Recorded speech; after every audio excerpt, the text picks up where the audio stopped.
Great to have you here in York today and for the game tonight. And let's just start. A couple, one or two punch pitchers. Yeah.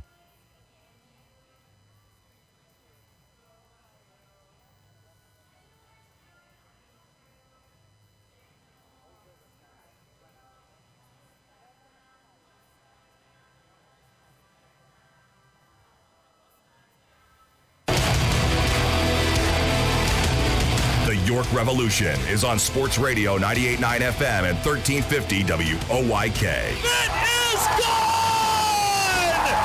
Game over! Revs Baseball is brought to you by Wellspan Sports Medicine, People's Bank, Shipley Energy, Heritage Lawn and Landscape Care, Brewery Products, Harvey's Rental, Racehorse Tavern, Flying Feet Sports Shoes, Kochman Kunkel Insurance Group, Dasher Investment Services, Smith Wealth Advisory Group, Royal Manchester Golf Links, Community Progress Council, Fast Signs, York County Bar Association, Philly Pretzel Company, Wolf's Bus Lines, Grand Falloons, PA Lottery, and by Downtown Inc. Nelly Rodriguez, a walk-off two-run home run! It's right there, he's got it, and this game is over! The Revs with a record-setting comeback! Now, with the call of today's game, here's the voice of the York Revolution, Daryl Henry. Good evening, everyone, from People's Bank Park here in downtown York. Welcome to game number 56 of York Revolution Baseball. Tonight, next to last game of this homestand in the middle of 3 this weekend, as the Revs go for another series victory and a third straight win overall as they host the Staten Island Ferryhawks. Hi again, everybody. Daryl Henry alongside Jake Ness. Welcome to Revs Baseball on a sunny, hot summer night here in York. Perfect evening for baseball here in late June. And Jake, last night was a thriller for the Revs. Ton of action, and after Staten Island tied it with 2 outs and 2 strikes in the 9th, Elmer Reyes was the walk-off hero. Yeah, and it was a close call at home plate. Troy Stokes Jr. had taken off on the play, but you know, you got to give Staten Island a lot of credit on the relay throw, but one thing I will say, and you and I know this as well as anybody, umpires are never wrong. No. So, like, what would you... Obviously, a very correct call at the plate last night, and regardless of the fact, the Revs will take that win. Now just 5 games under the 500 mark, and if you had said that the first couple weeks of the season, I don't know if anyone would have believed you, and that really puts into perspective how well they're playing, and hopefully they can segue that into success moving forward here the rest of this half and maybe even run off a second half contending run. Yeah, we've seen it before. I mean, they were 10 games under before we almost even got started. And now they're within 5 games of 500. Some of the highlights from last night, Revs using the long ball early to build a small lead through the middle innings. Carroll ready and delivers, and a breaking ball driven deep to left field. It is gone over the right corner of the arch nemesis, and Nelly Rodriguez clobbers home run number 9 of the season. And just like that, the Revs have answered here in the bottom of the first. It is 2-2. Here's Lean, first pitch from Carroll is hit high and deep in left field. No doubt about this one. Out of here. Towering home run onto Arch Street. First pitch. And Connor Lean launches it out of here. His 7th of the year, his 6th with the Revs. And York is on top.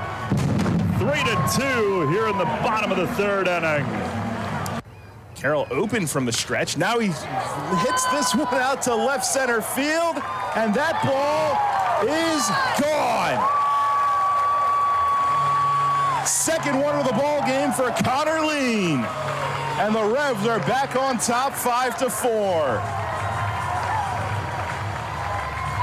It was the curveball again from Carroll. He sat on it and drove it out to left center to put York back on top. But again, Staten Island would tie it with 2 outs and 2 strikes in the 9th, so that set up the Heroics, and with 1 out, Troy Stokes Jr. singled, and on 1-1 was on the move on this pitch. On the 1-1, there goes Stokes, and a swing on a wide right, base hit left field, all the way to the wall. Here's Stokes around third, relay to the plate, head first slide, safe is the call. Rubs win it. Elmer Reyes, a game-winning walk-off double to left, and Stokes on the head first slide scores. Rubs win it 6-5. And the Ferryhawks going nuts on the call at home. The relay beat Stokes, but safe was the call, and Reynoso just took the ball and threw it over the arch nemesis in left. And the umpires are walking off. Edgardo Alfonso arguing from afar. The catcher Noriega went nuts as he attempted to apply the tag and evidently missed him. And Stokes on the head first slide scored. And Reynoso took the ball and threw it into downtown York as the Revs celebrate a 6-5 win with Reyes doused by the ice bath out behind second. So that's how it happened. The Revs with their second walk-off win of the year last night, and tonight they try to make it 3 consecutive wins overall. Jorge Martinez makes the start, 4-4 with a 3.28 ERA, 4th in the league in ERA. Matt Solder goes for Staten Island. He's 1-5 despite being second in the league in ERA at 2.91. Take a look at what's on tap on the pregame tonight, brought to you by Brewery Products and Budweiser. And coming up next, we've got part 2 of our interview with Orioles Hall of Famer Mike Bordick, who was here earlier this week. We'll hear from Mace, get his thoughts on last night's win. First pitch tonight set for 6:30 here in York on Sports Radio 98.9 FM and 1350 WOYK. York's biggest and best Independence Day celebration is back with the winning trifecta. Celebrate America's birthday with America's pastime, patriotic music, and the region's most spectacular fireworks. July 4 York, presented by Traditions Bank, combines the fun of a York Revolution game with the return of the York Symphony Orchestra and a dual fireworks display. Bring the family to the home of the York Revolution before the July 4 game for the free Planet Fitness judgment-free fun zone. Then the Revolution takes on the rival Lancaster Barnstormers at 6:30. Next, it's a free concert and sing-along by the York Symphony Orchestra and Chorus, presented by WellSpan Health. Finally, the grand finale, a free dual fireworks display presented by Gladfelder Insurance, launched from inside and outside the ballpark. Get your tickets today at July4York.com. That's July4York.com. Downtown's ready. Are you? The Revs play here. Sports Radio 98.9 FM and 1350 WOYK, York.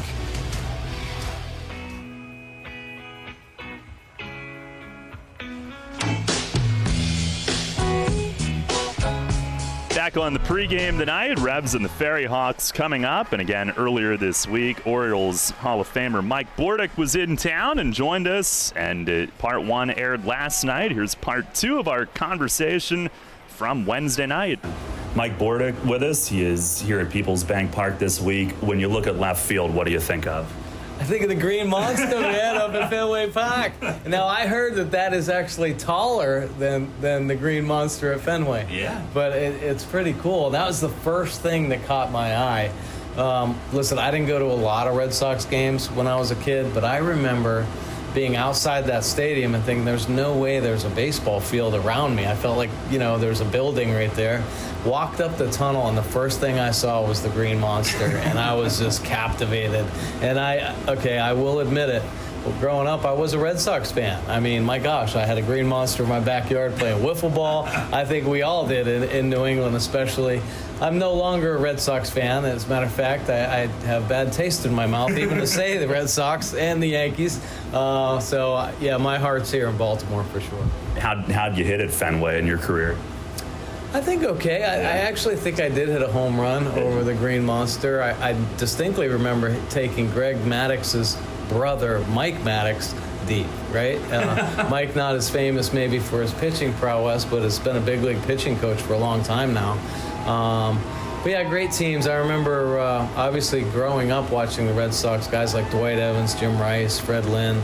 But the teams I got to play against with Nomar Garcia-Parra, Tim Wakefield, just some really fun teams to go in there. And Fenway Park, there aren't many great old parks left, and I'm glad Fenway is still there.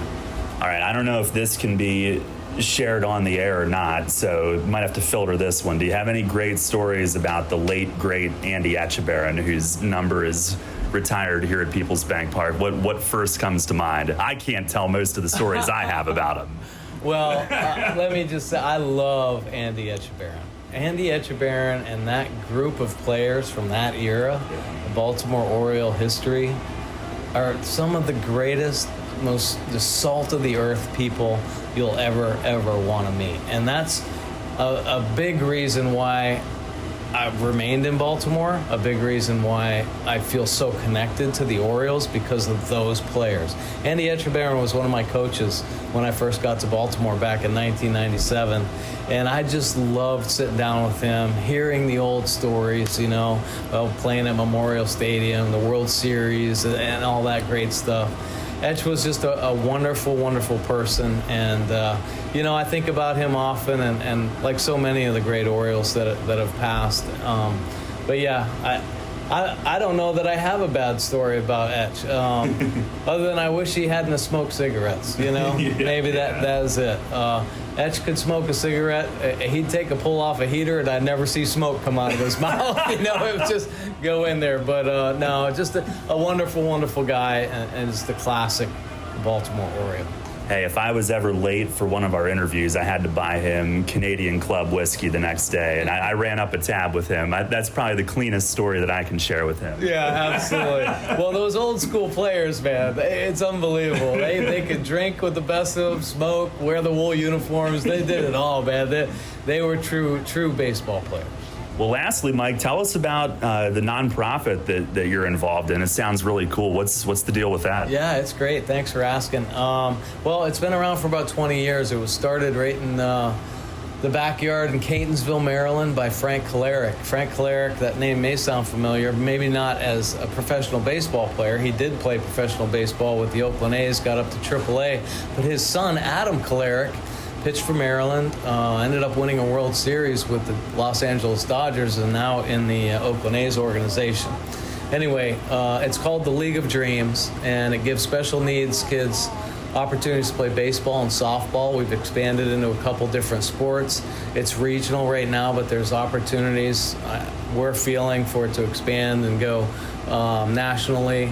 We have done some other clinics in other states, but it's so rewarding, and there's so many good people involved in it, and it's really volunteer-based. We love to get teams involved, to be introduced to their peers on the special needs side of the game, and we have great partnerships in the Baltimore area. One of our best, the Cal Ripken Senior Foundation, that has been a huge sponsor for us for a number of years right now, and we're always looking for more help to put on more programs, but we've been able to hire a grant writer, so we're getting grants, and it's just an awesome experience to be a part of, and we're always looking to touch as many kids in the special needs community as possible, because when you see them catch a ball or hit a ball and see their face light up, it is a game changer, man. So yeah, I encourage people to check it out. Our website's leagueofdreams.org.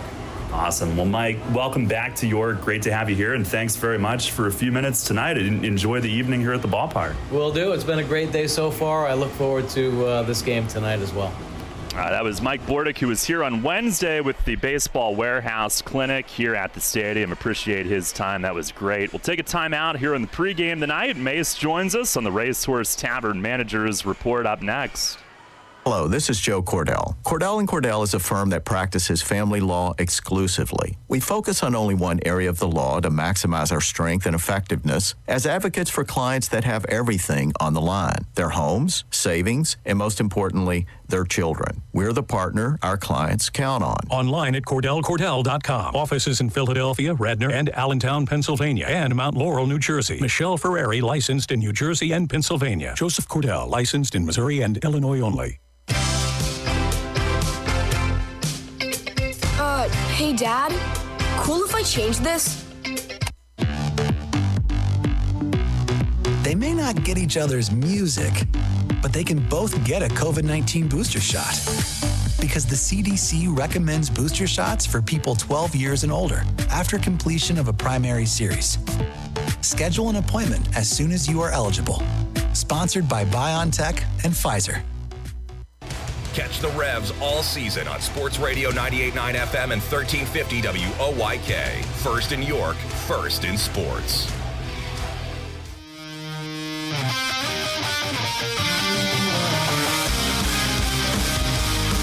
Fans, it's time to go inside the clubhouse for the latest on your York Revolution and tonight's matchup. It's time for the Racehorse Tavern Managers Report. Now here's the manager of the Revs, Mark Mason. All right, Mace, exciting walk-off win last night. And first of all, I assume he was clearly, obviously safe, right? I mean, from here he was safe, and the home plate umpire was right on top of it. So I think as soon as Troy touched home plate, he called it. So, I mean, it's close, but, I mean, I think he was in there. Well, obviously the throw beat him, but Troy, the head first slide, and he's going hard all the way. In fact, running on the pitch to score from first. So break down, his approach, his slide, what he had to do when the ball beat him to have a chance to score that winning run. I mean, we were stealing on the play, and I mean, and then Elmer hits it down the line. So it wasn't like a hit and run, but, it worked out that way. And because Troy had a whole head of steam, I just think he knew, the on-deck hitters are telling him down, down, down. So fastest way to get down is head first. So that's what he did, and he was able to get in there before the tag. And Elmer, obviously, the big hit. He's one of the big heroes last night, and he really has become a fan favorite here in this first half in York, has he not? You've been able to see that? Oh, definitely. And not only a fan favorite, but a favorite with his teammates, too. So, he's made some really good plays in the field, clutch hitting, hitting over 300 for the season so far. And, he's done a really, really good job in that two-hole in the batting order. Connor Lean last night had a couple of home runs. Nelly had one early, but that is part of Connor's game, right? He's got a little bit of everything, including power. Yeah, I mean, last night he showed the power. I don't know how many home runs he has against this club, maybe 4 now, something like that, against Staten Island. So whatever they're throwing him, he likes it for the most part. So, and he's not really missing it. So, and he's playing a great center field for us, too. I don't want that to get lost. His defense has been outstanding, and he's all over the place out there. And, talking to Melky and some of the outfielders, he talks all the time. I'm moving over this way. I'm sliding this way. And Melky's like, you have to definitely call him off because he's coming to catch every ball. So you definitely have to have communication out there. But, that's just he's appreciative, I think, for the opportunity to be an everyday player. We're his third club with this league this year, and, he's making the best of an opportunity. So, good for him, and hats off to him. What do you think of Rivera's 5 innings last night? Overall, I thought it was pretty good. I think he kind of maybe got himself in a little bit of a hole in the first inning, trying to pitch a little bit too much backwards, I thought. But then you could see that little bit of edge kick in there in like the 3rd or 4th inning, where it was just like all 93 to 97 mile an hour fastballs, where he was just fired up and just letting it rip. So, and then the other thing you got to take a look at, he did start the night before, so he went through the whole pregame that night. Then last night, pregame again, come out there, it's hot, back-to-back days. So, 90 pitches, I think, somewhere in there for 5 innings. That's what I was hoping for, just 5 innings, and and we would get him out of there. But even when I took him out, he's like, Mace, I'm still good. I'm like, no, that's enough. I mean, I I have some new arms in the bullpen that I want to see also. And, he did his job for me as far as I was concerned last night. Well, you saw Brett DeGus, and that was pretty good, wasn't it? Yeah, that was pretty good. Yeah, I mean, I don't know, through 2 innings. I don't know exactly what the pitches were. I think the first inning was like 5 pitches, and because we got a double play in there, which was a great double play started by Nelly turning that. And then I think the next inning maybe 20 some pitches somewhere in there. So no, I mean it was pretty impressive. I mean he starts the 6th inning off with like a 95 mile an hour fastball, then lost some off speed, then another fastball. So he did a really good job of keeping them off balance. And the main thing that I liked the most was last night he throw a lot of strikes. And I mean we know pitchers. Yeah, we wish every outing was like that, but last night he hadn't really been in a game in like 2-3 weeks, so he was eager to go for the 2nd inning, and he did a great job.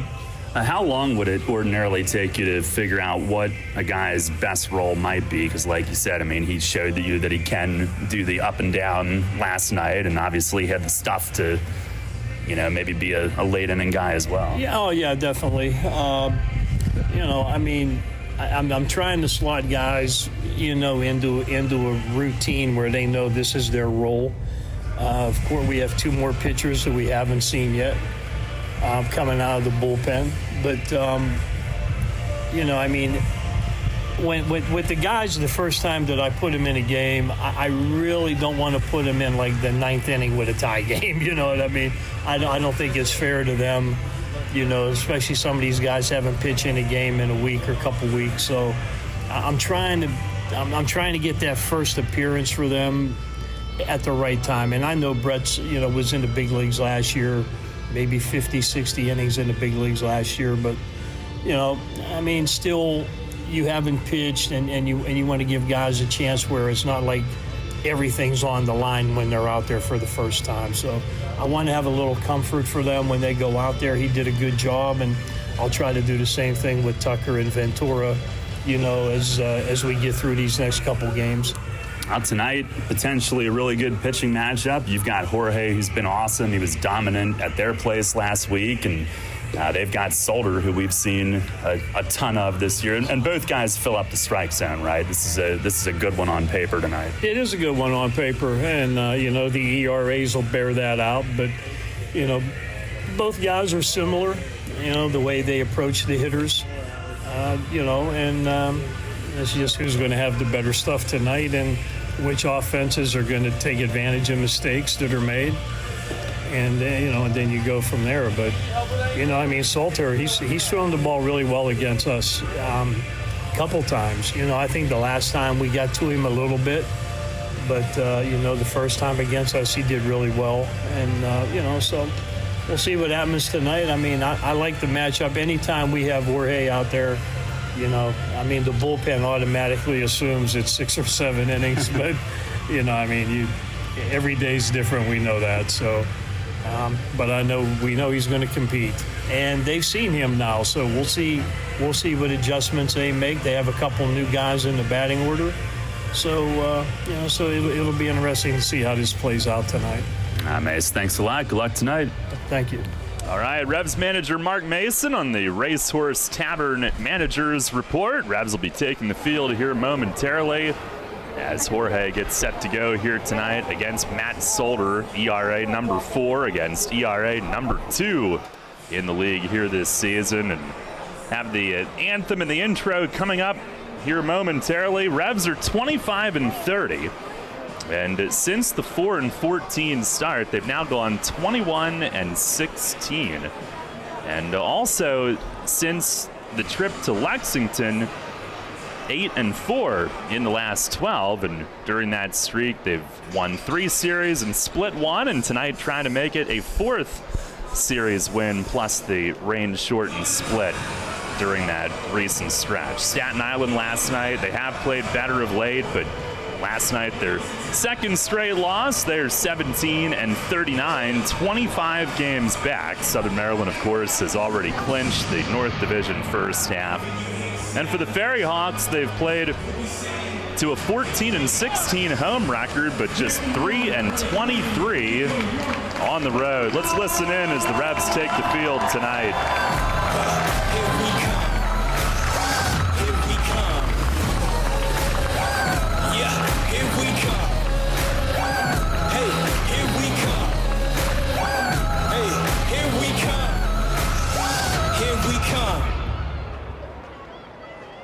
I'd like to welcome today's Field of Dreams groups, Adrenaline Dance of York and Southern York County Baseball, to take the field with our players.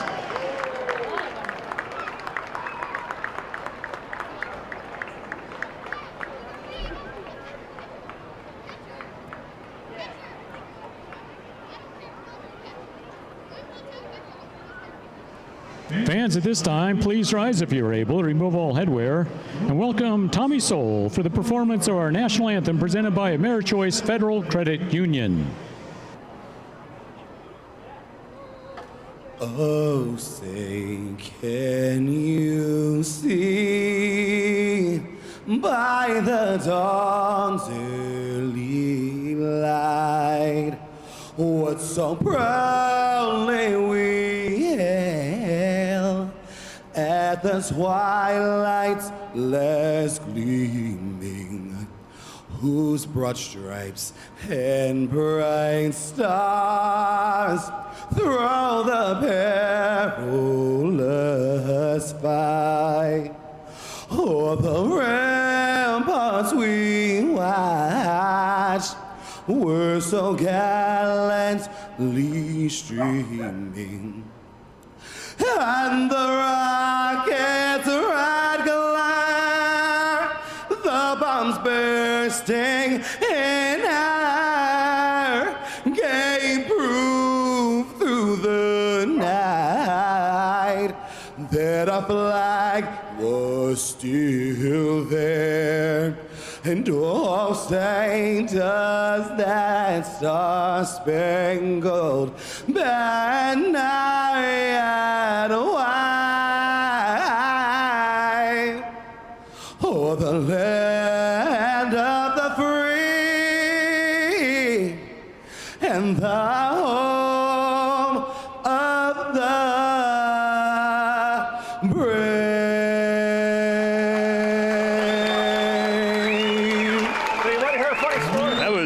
A stylistic performance, some flair on that one as the Revs get set to take on the Ferryhawks here tonight. And the starting lineups, as always, brought to you by Flying Feed. For Staten Island tonight, they will have Antoine Duplantis in left field leading things off. Dilson Herrera, the designated hitter, bats second.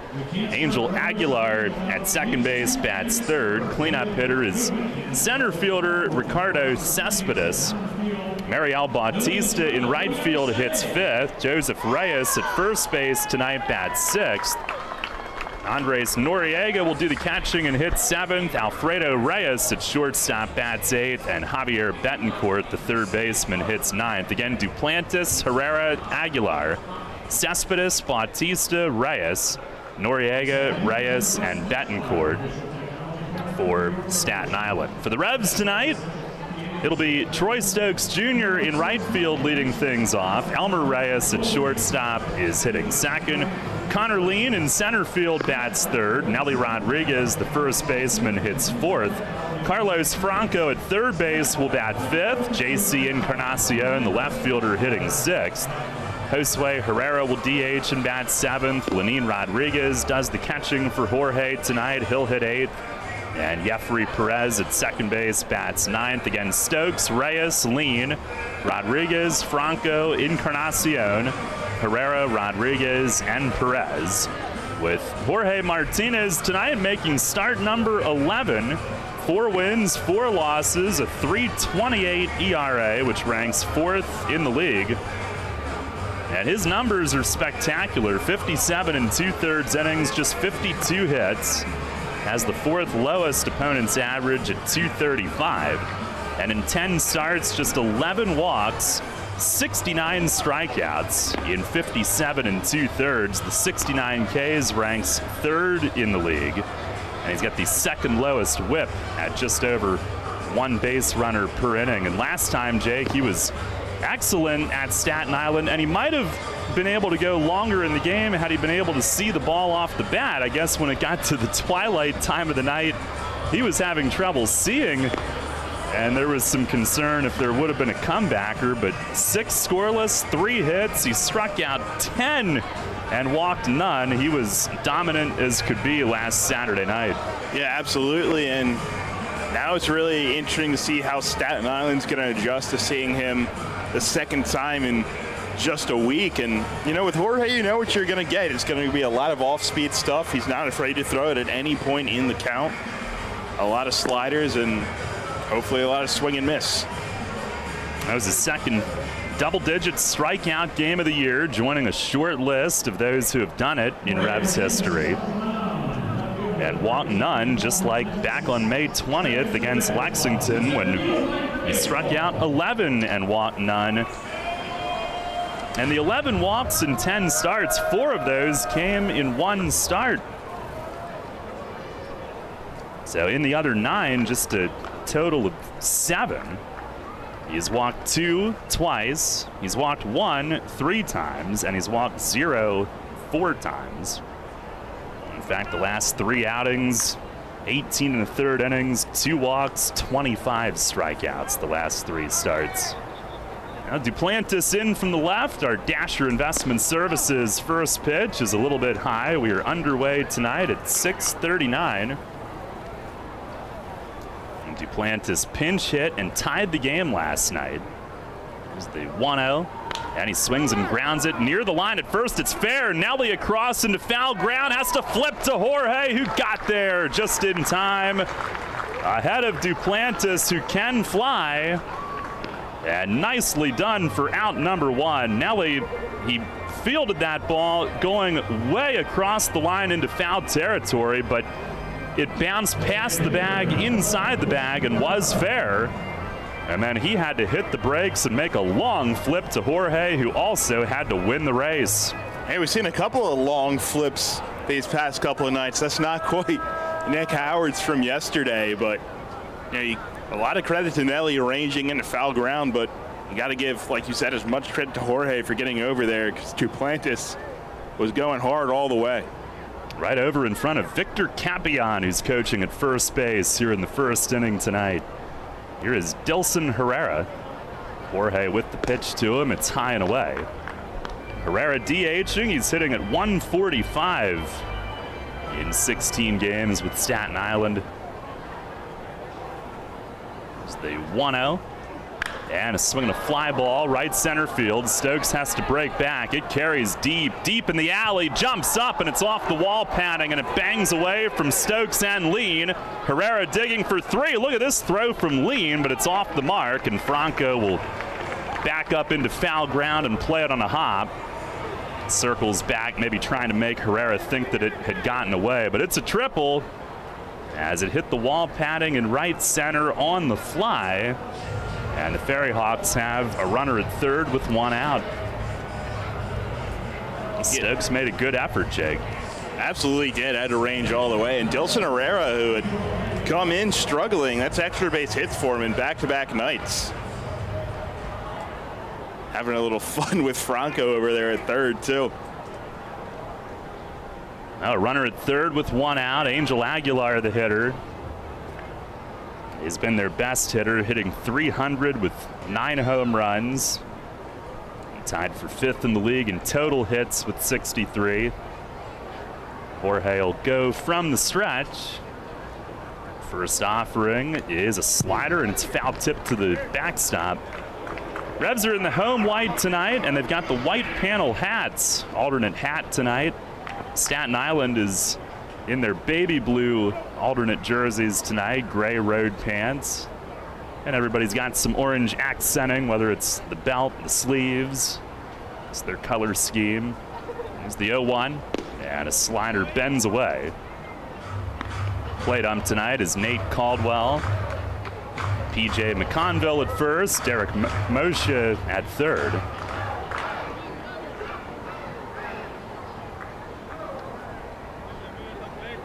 Stretch, and Jorge with the 1-1. Slider just missed outside. Shadows are right out in front of home plate. By the way, righties against Martinez coming in, hitting just 189. Both of these pitchers have struggled with lefties, have been really good against right. Pitch is fouled back just to the right of the netting and back toward the concourse, 2-2.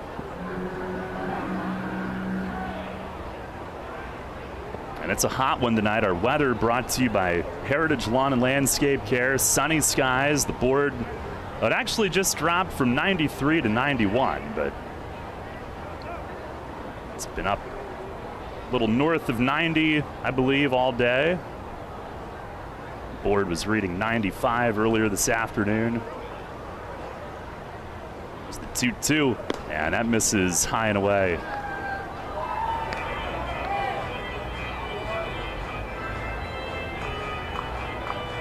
No score, just getting started tonight. Last Saturday was Martinez's first start against Staten Island. Now sees him again. Here's the payoff. And a swing and a miss. He struck him out. Slider broke from one side of the plate to the other. Aguilar, a 300 hitter, but just 192 with men in scoring position. He's down swinging for out number 2.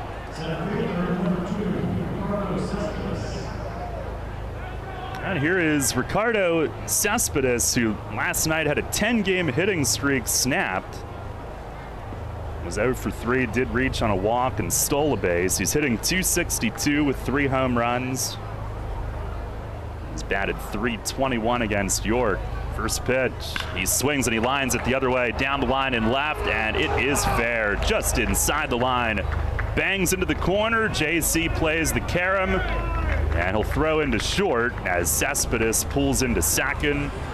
RBI double, and it's 1-0 Staten Island. They have struck in the first inning for the second straight night. Yeah, and Cespedes back on track. Last night lost that 10-game hit streak that he had been working on, and did a good job there taking one the other way.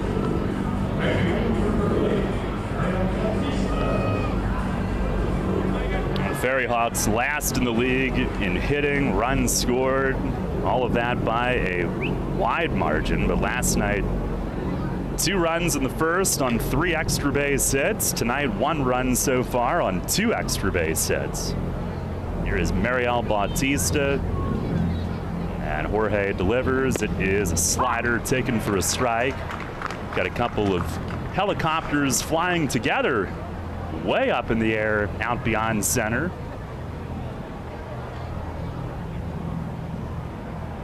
Bautista hitting .228. Jorge checks back, delivers, and a slider bends away. That reminds me of a James Bond scene. They're flying together. It usually doesn't mean good things, but these guys seem innocent enough from down here. Here's the stretch. Martinez, the 1-1, and a swing and a miss. He went overhand with the fastball. 1-0 Ferryhawks here in the first tonight. Martinez trying to limit them to that. Bautista, big lanky right-hand hitter, 6'3", 195. Jorge deals, and a swing and a foul tip back to the net, able to reach and just get a piece on that slider.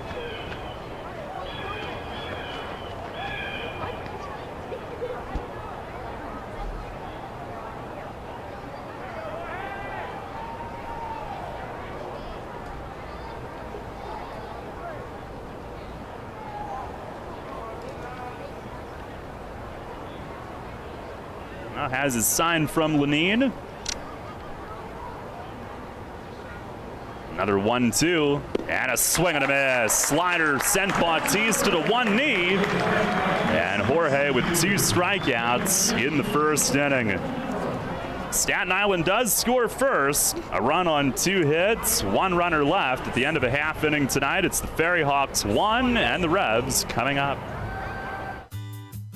Money and business are essential to the strength of a community. So is cheering and celebration and music and fun. That's why York Revolution games, concerts, youth sports, special events, and more happen at a place called People's Bank Park. People's Bank has been serving the community for more than 155 years, always cheering, always celebrating, always committed to the things that make our communities great, and to you having a great time at People's Bank Park. People's Bank, member FDIC, equal housing lender. April showers means May flowers. As spring blooms and lawns are growing, so are we at Heritage Lawn and Landscape Care. Our team at Heritage Lawn and Landscape Care is growing, and we're seeking qualified candidates to grow with us. Join our world-class team-based environment and get your foot on the lawn of a new career with the leading provider of lawn care, tree care, and landscaping services in York, Adams, and Cumberland counties. Be part of our team. Find out more at heritagelawnandlandscape.com. Hey, Fred, did you see that Shipley Energy was hiring CDL drivers? Really? My buddy works there. He's been driving for them for over 20 years. Must be a nice place to work. Yeah, I saw online that they're hiring transport drivers and propane and heating oil delivery drivers. Do you need to have a hazmat? Nah, they'll help us get one. They also give 4 weeks vacation, benefits like healthcare, and we'll get to be home every night. I'm going to check it out tonight. Yeah, man. Go to shipleyenergy.com/drive and apply. It took me less than 5 minutes. I'm pulling it up on my phone right now. This is Hall of Fame third baseman Brooks Robinson. Catch York Revolution baseball right here on Sports Radio 98.9 FM and 1350 WOYK. First in York, first in sports.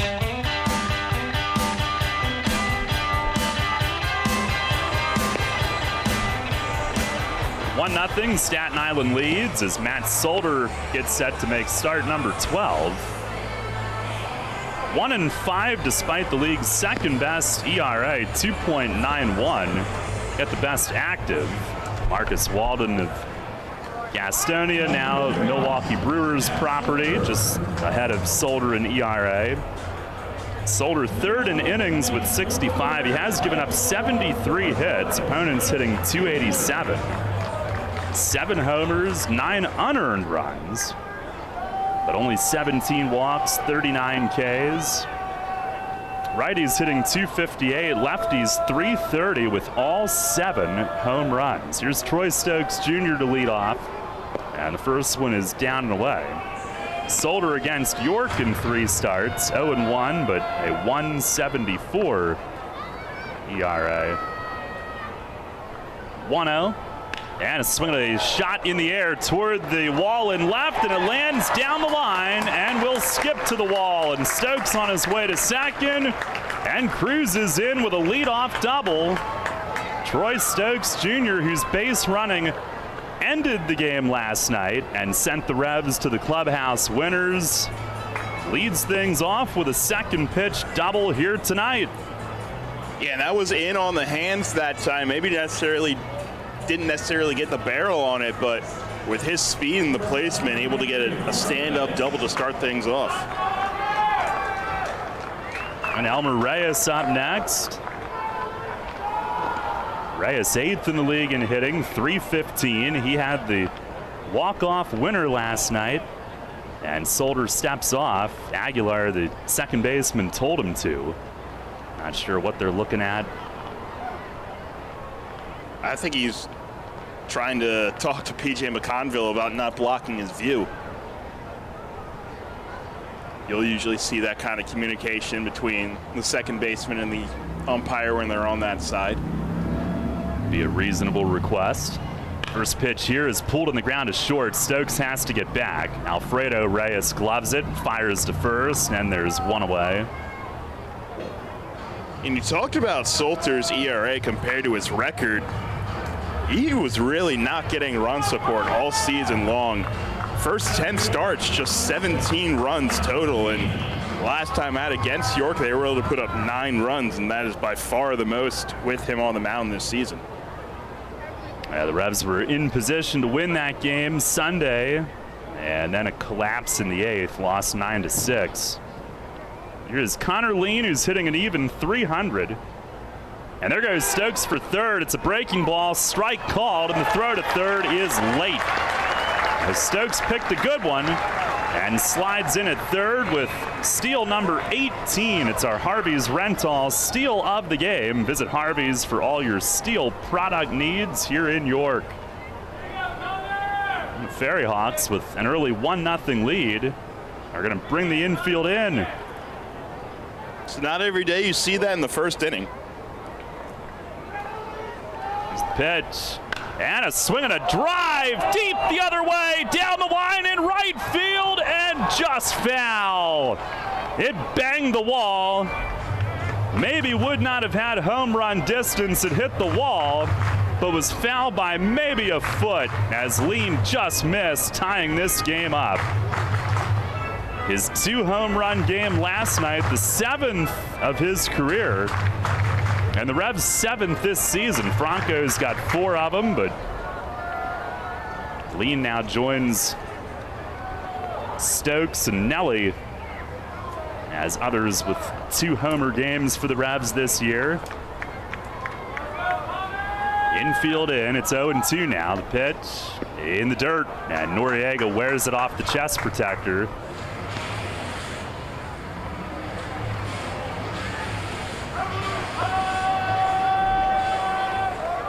Lean hammered both of them out to left last night. His first 2 home run game since June 3rd of last year at Wichita when he was with AA Arkansas in the Mariners system. Pitch, it is foul tipped back to the net. Fastball at 87. He had 3 2-homer games in 2019 in the Braves system, including 1 at AAA Gwinnett, the other 2 at AA. Had 1 in 2018, 1 back in 2016. Pitch, and a swing and a well-struck ball, deep left center. It's going to at least tie it, and that's what it'll do. And one hops up and over the fence. Ground rule double, and Connor Lean ties it up. 1-1 here in the first inning as he continues to rake.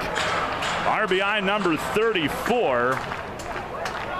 And hitting in the clutch, 367 with runners in scoring position, and he brings Stokes home from third. Yeah, that was a big swing there by Lean, and we've mentioned it. Over the start of that road trip, he was one of the hotter guys in the league, sort of tailed off a little bit, had been 1 for his last 18 coming into the ball game last night, and he has broken out of that rut in a big way here these last couple of nights. Here's Nelly.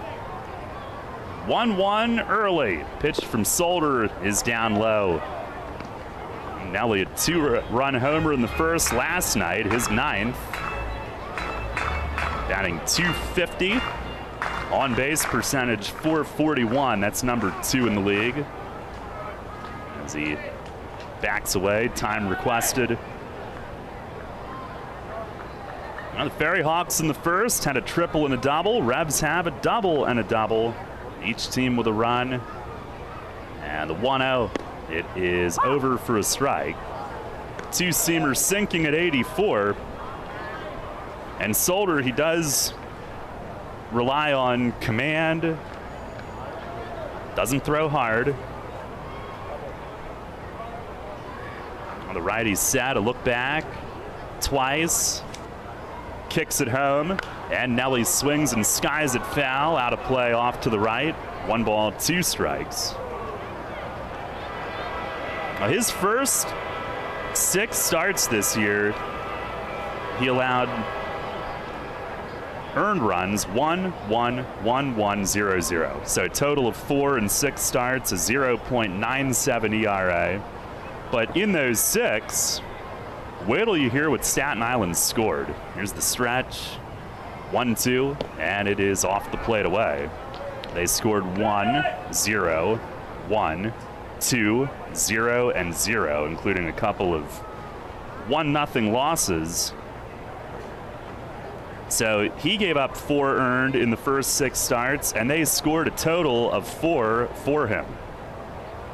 Here's the stretch, a couple of looks, the 2-2. And it's outside. Good take from Nelly on a slider. Works it full. Yeah, and even despite the 9 runs last time out, still averaging just over 2.3 runs a game in support of him. And he's been decent the last 5 starts. Not great like he was the first 6. It's given them a chance. He deals and paints the outside, and Nelly is punched out. No argument from him. 88 on the outside corner. That's out number 2. And Carlos Franco, who last Sunday in New York cracked a 2-run blast against him in the first inning. We'll dig in here.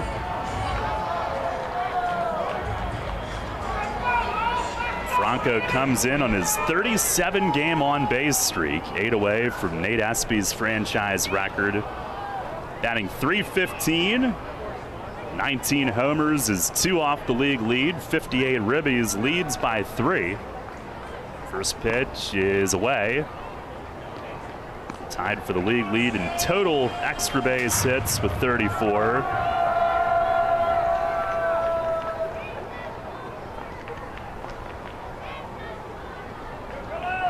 Infield plays into Poole. Shortstop creeps in between Lean and the bag as Solder delivers and misses low. They appeal the little hand flinch from Franco, but no offer. 2 balls and no strikes. Solder's first 2 starts against York, a combined 14 innings, 2 runs, and 1 earned. A couple of starts in New York in May. A no decision and a loss. They won 2-1 and lost 1-0. 2-0. Oh, that slipped. Missed way high. Curveball. And then last Sunday, 6 2/3, 6 runs, but only 3 were earned. The Revs did have much better success against him. Franco, a 2-run homer. Nelly drove in 3, a sac fly and a 2-run double. Reyes had a couple hits. Pitch to Franco, taking, and it's a strike over the outer half. Tied at 1 here in the first inning tonight.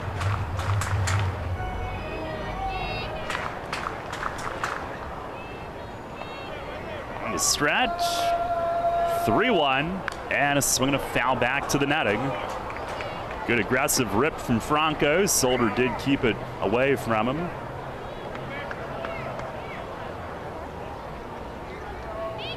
Solder, 6'3" righty, 28-year-old from New Bern, North Carolina. Went to Furman University. Here's the stretch. 3-2, and a swing and a foul tip back into the netting. Franco hangs in there.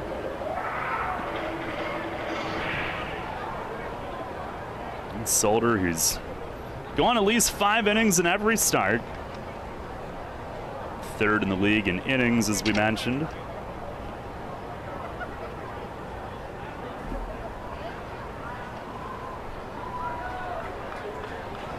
Now the shortstop cuts, and the spin move, pickoff play. Lean dives back. Tried to time it with Alfredo Reyes. Solder would have had to spin just a little bit earlier, I think. Until the 9 that they scored last time, they were giving him just 1.7 runs of support. He's ready.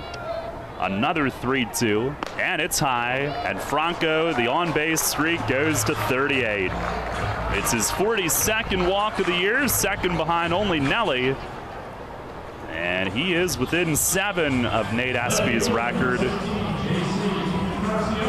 which is one that has stood since the first season. So it'd be fair to wonder, is that one of those that'll never be broken? But he's within 7.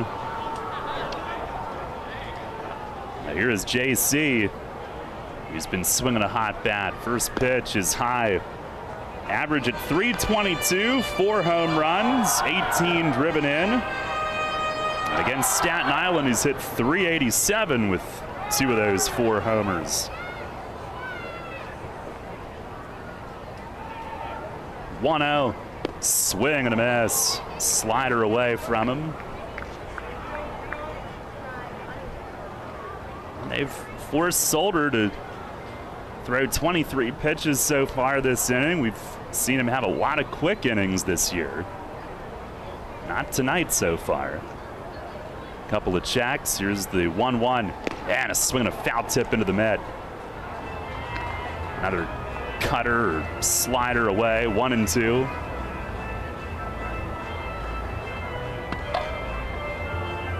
He spent a lot of time in the American Association. He was with Milwaukee last year. Now time is asked for. He was trying to come set before JC was in there and taps his chest, says, "My bad."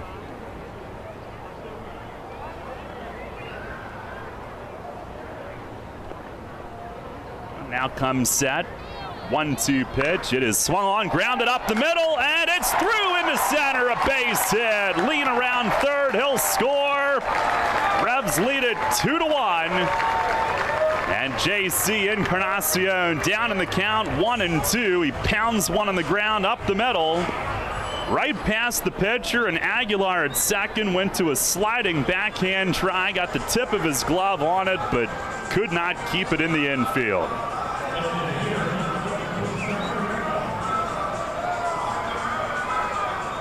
The Revs answer with 2 in their half. Franco goes to second on it. And here is Josue Herrera, who's DHing tonight. Revs with their 3rd hit here in the opening frame. And the first pitch to Herrera is up.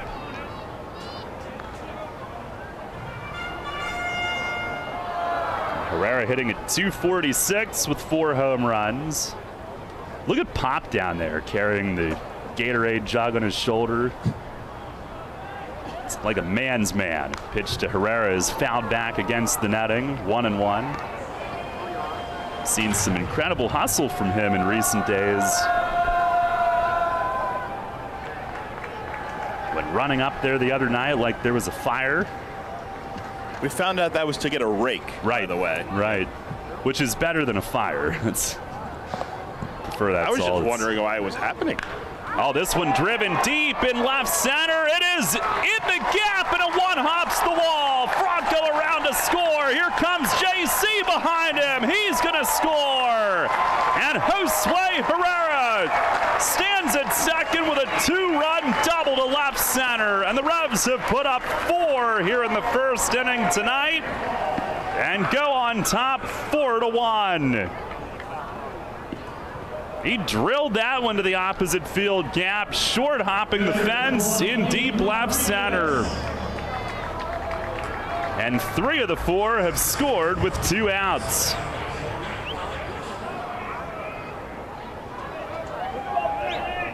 Now Herrera a chance to thrust his hips toward the dugout out there at second. He was the model for that great shirt last year. Here's Lenine, who lays off outside. They appeal it. Did not go. The 8th hitter of the inning. The Revs with a big first tonight to grab early control for Jorge. On the 1-0 to large, it is over for a strike. 2-seamer at 87. Rodriguez hitting 225, 3 homers, 11 batted in.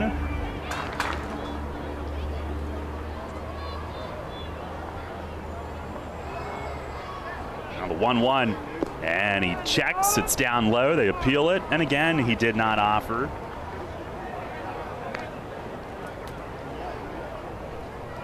Revs 4 runs, 4 hits, 3 of them doubles here in the first inning.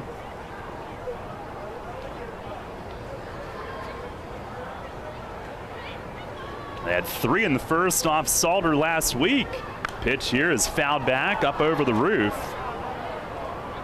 Now they're getting to him early in games after first 2 times facing him, really not getting to him at all.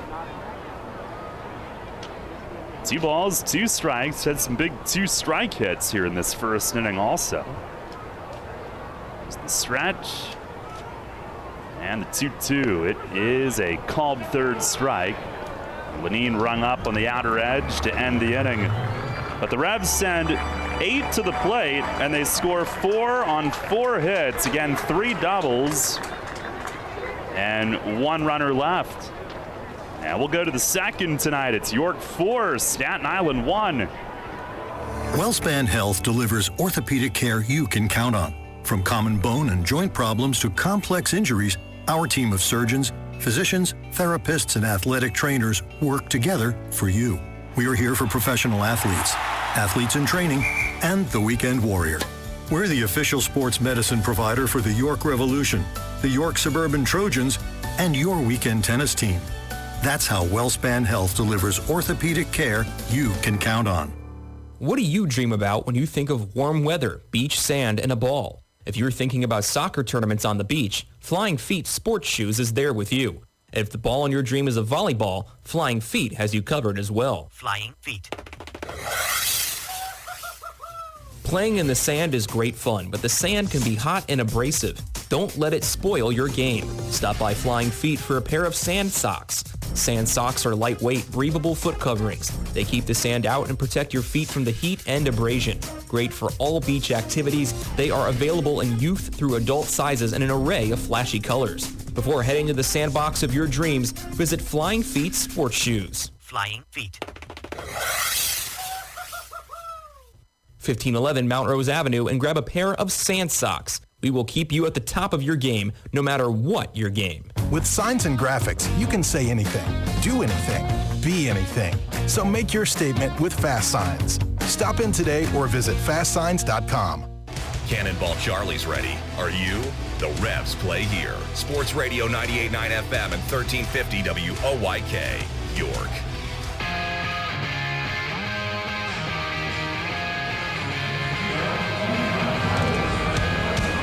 Well, the Revs a 4-1 lead at the end of an inning. It's their biggest first inning since May 17th against Lancaster, when they answered a Barnstormers 3-run first by scoring 4 in their half.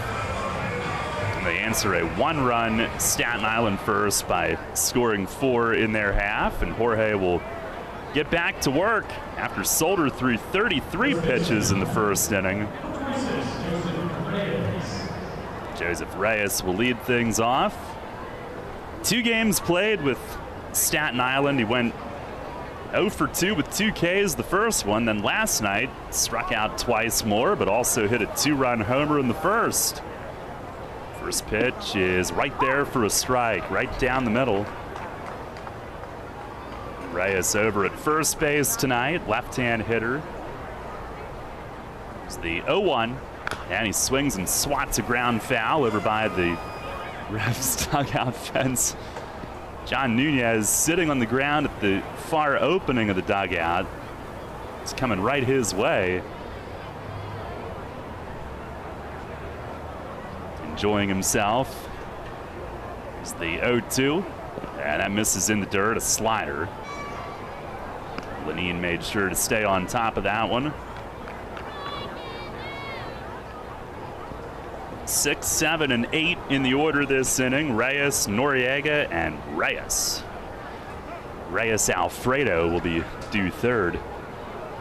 Jorge short step to the windup, lifts the leg, fires, and misses high. 2-2.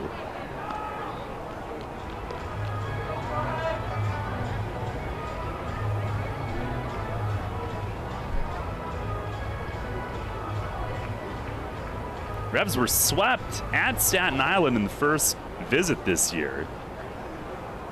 Won 2 out of 3 each of the other 2 times. Pitch is a backdoor slider. He is rung up right on the outside corner. And Martinez with strikeout number 3 early tonight. 1 away. Revs are now 5-5 against the Ferryhawks through the first 10 meetings all time. Here is Andres Noriega catching again tonight. Martinez with the first pitch. He swings and he grounds it deep short. Elmer over to backhand it. He plants, he fires across. Nelly's stretching up the line, does hold the bag with the right foot. Well done on both ends. Reyes lining it up, getting rid of it. Nelly the footwork, and that's out number 2.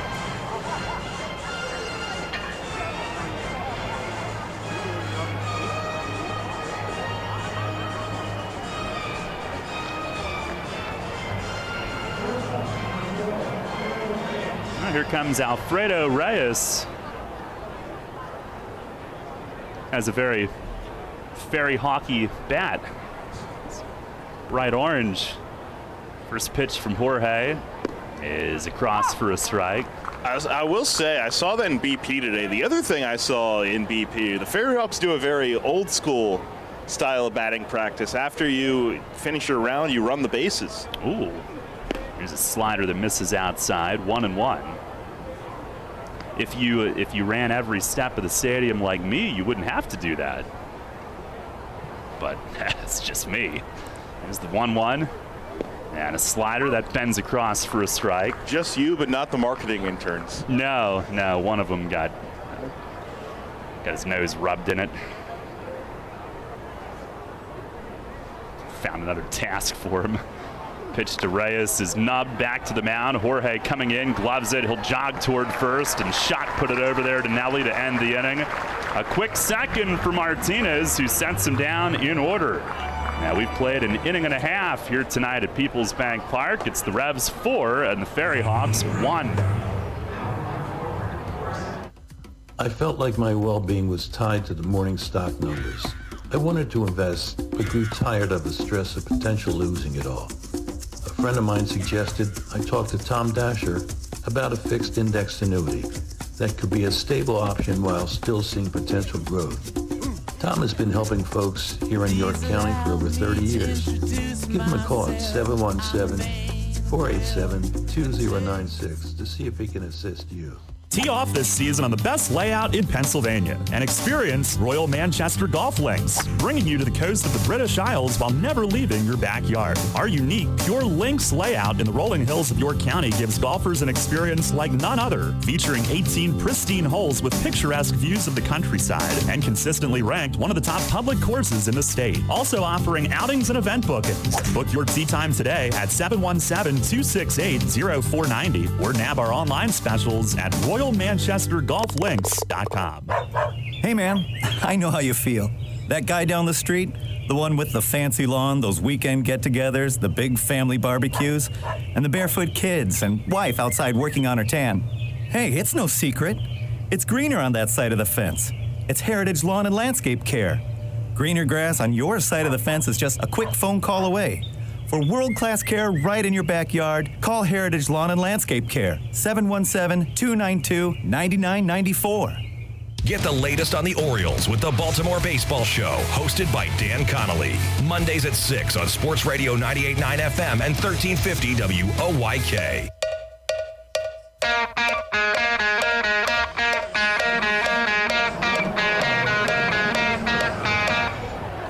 Head to the bottom of the second, Revs with the 4-1 lead. We had like real life Maury Povich down in the field between innings. The Shipley bubble balls involved a guy dating the other guy's sister, and they took it out on each other in a very safe environment, of course. Oh, absolutely. I'm not really sure that's what Maury Povich details, but Maury Povich is more of like, I don't know if we can really go into the logistics on air. Jeffrey Perez leading off, swing and a miss to start the inning. It's more like, you know, you are the father, that kind of stuff. Yeah. I mean, I'm sure they have something. Dr. Phil is probably more for what that was for. There's a ball outside. Then again, what doesn't Dr. Phil deal with? Maybe Jerry? I think Jerry's kind of the same thing as Maury, but with a different twist. Actually, that's outside. 2-1. If we want to get into the logistics of this, I'm pretty sure. So Pretty sure Jerry is just the you are not the father. Maury is just like, oh, you lied to me about, because Maury's all the lie detectors and stuff.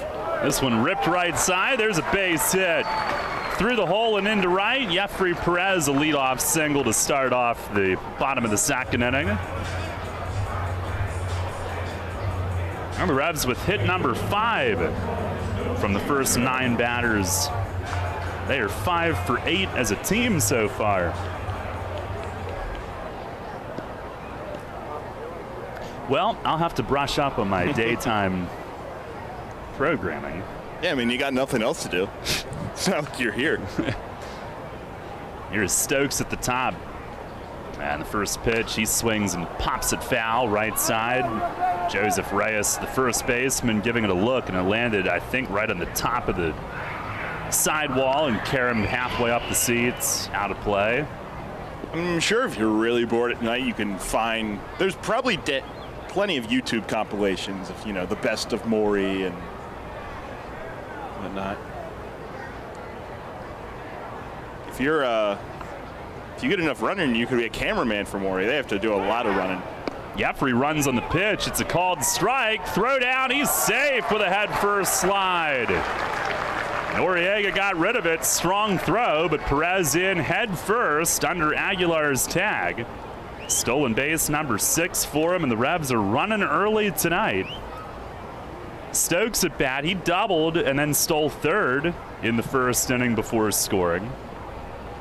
As Solder steps off, Jeffrey is shaking that right hand a little bit. I don't know if it got jammed or if he just scraped it.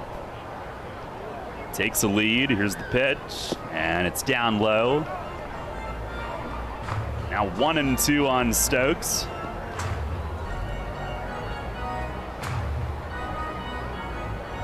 Revs had fallen into actually a tie for last in the league in steals, but a couple here early tonight already.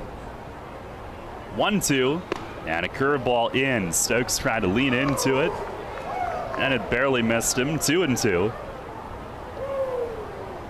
4-1 the lead.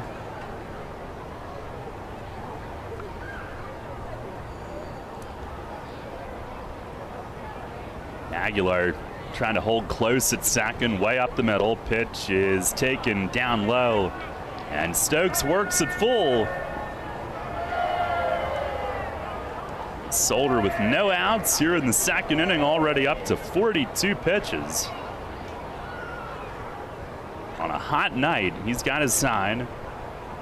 3-2 to Troy. It is swung on line to center. It's going to fall, slicing into right center. Great read from Jeffrey. He's around third, and he's going to score. 5-1, the Revs lead it. And Troy Stokes Jr. 2 for 2. He drives in his 32nd. Spraying it over Aguilar at second and into shallow right center. And Jeffrey just the slightest hesitation to make sure, and then he got his read and took off and did not slow down. Yeah, now already ties a season high in earned runs that Salter has allowed, and now his 12th start this year. The high for total runs 7. That was back on June 3rd. Here's Elmer Reyes and a pick play. Stokes was leaning, but able to turn and dive back. Close. Certainly looked like he wanted to try to run again. No outs here in the second. Single, steal, RBI single so far. Pitch to Elmer. It's taken high. Reyes went after the first pitch in the first inning, grounded out to shortstop.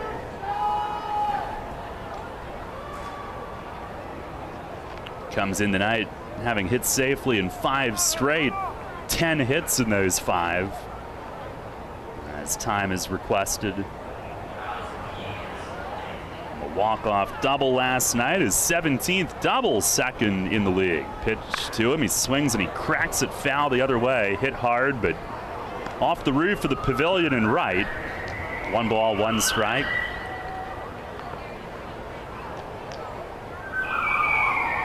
Revs with 5 runs, 6 hits, no errors. Staten Island 1 run, 2 hits, no errors here early.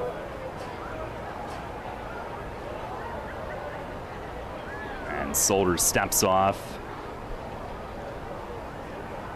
With the Milwaukee Milkmen last year, he was just 3-8, had a 4.74 ERA. And there goes Stokes. Pitch is swung on, lifted to right. And Mariel Bautista starts to creep in. They're hollering at Stokes to get back. Catch is made. He goes speeding back and sliding in at first ahead of the throw. He was all the way at second, and I don't think was certain immediately where that ball was, but he does get back. A fly out to right for out number 1. And Connor Lean will come up next.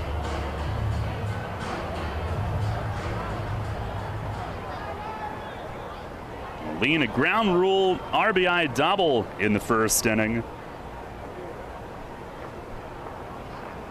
1 on now with 1 out. First pitch is upstairs.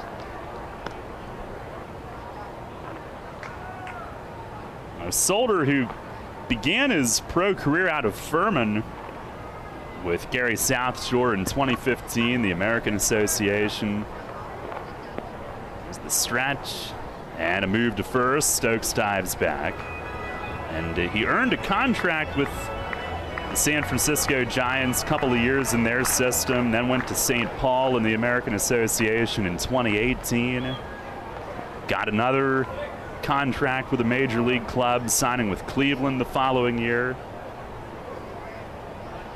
Now deals, and it is over for a strike, 1-1. It's been as high as the Double-A level. Several stints in the American Association.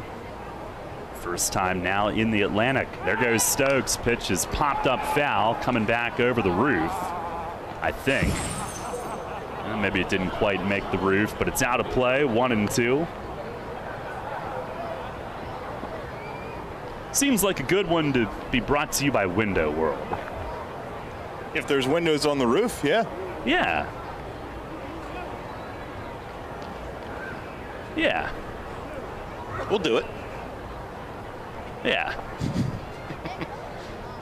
Solder ready, delivers, and left it high. 2-2 to Lean. Revs with a 5-1 lead here in the second inning, 4 in the first, 1 so far this inning.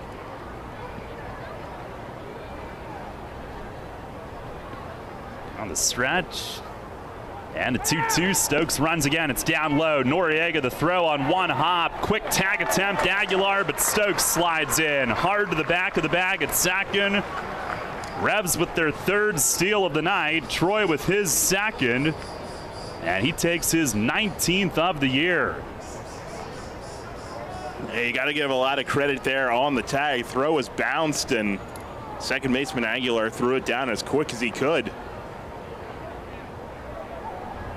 Pitch to Lean, a swing and a miss. A 3-2 curveball. And had Lean reaching with one hand trying to get a piece. That's the 3rd strikeout for Solder tonight.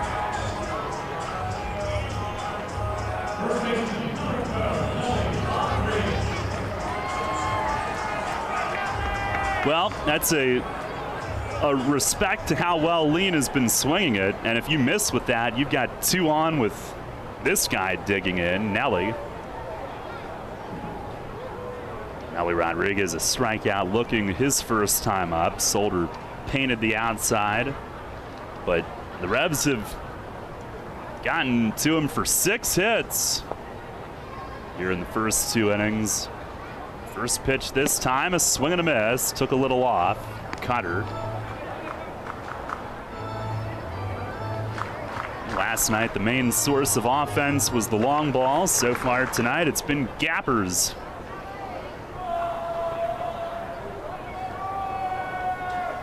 Stretch from Solder. Aguilar close at second, backs off. Pitch is across for a strike. Another cutter, and he jumps ahead 0-2.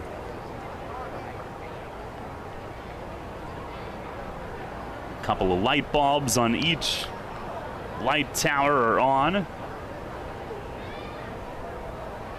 Perfect summer night here at the bank. Here's the stretch. Couple of looks, 0-2 to Nelly. It is a called third strike. Fastball away, and again, he doesn't argue. But Solder's made arguably his best pitches all night in 2 at-bats against Nelly. Strikes him out looking for the second time. Revs do score a run on 2 hits. 1 runner left. We'll go to the third. It's 5-1 York. Spring is in the air, and Harvey's Rental can get you prepared for what's ahead. With the biggest selection of steel products on the market, Harvey's Rental will get you set for your next home project. From lawn and garden equipment, pressure washers, post hole diggers, and more, Harvey's Rental has it all. Have a special get-together or graduation coming up? Harvey's Rental has what you need to make your party memorable. Celebrating 60 years. Visit them in person at 1409 South George Street in York or online at harveysrental.com. Hey sports fans, Mike from Keystone Advanced Remodeling here. Let's hit it out of the park on your next home project. Locally owned since 2018, my team at Keystone Advanced Remodeling is tops in New York for roofing, siding, and seamless gutters. Don't just take it from me, check out our 5-star reviews on Google. We serve all of York County and the surrounding areas and have finance options for homeowners. Schedule your next project today. Give us a call 717-880-8008 or visit us online at KeystoneAdvancedRemodeling.com. At Donegal, we understand there are many costs associated with running a business. That's why Donegal works with you to provide quality insurance products based on your business needs, and why we deliver that insurance at a price to fit your budget. Call your local independent Donegal agent today and discover why, when it comes to insurance for your business, Donegal is a better value. Contact Kochman Kunkel Insurance at 717-854-0300 or stop in at 3217 East Market Street, York. Locally owned and operated by Pam and Rudy Kochman. Kochman Kunkel Insurance. Listen live, on demand, and on the go. Download the new WOYK app on the Apple and Google Play stores today.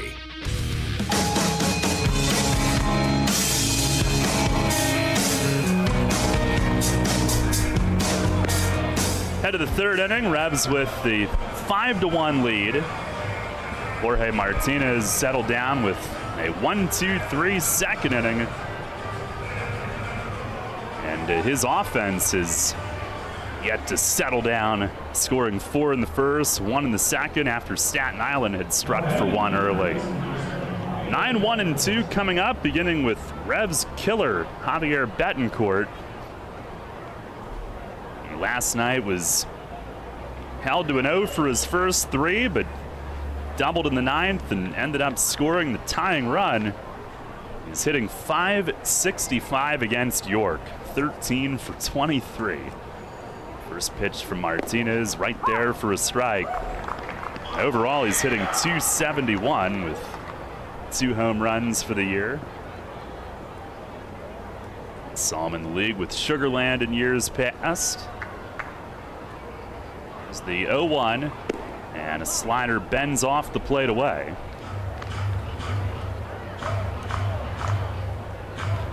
Somehow, Sugarland and Inky came up in a couple of conversations today, one of which I probably can't repeat, but one I can, as Jorge misses outside, 2-1. The one that I can, the Road Grays in the Frontier League almost won their first game and gave it up in the 9th against Inky's Tri-City Valley Cats.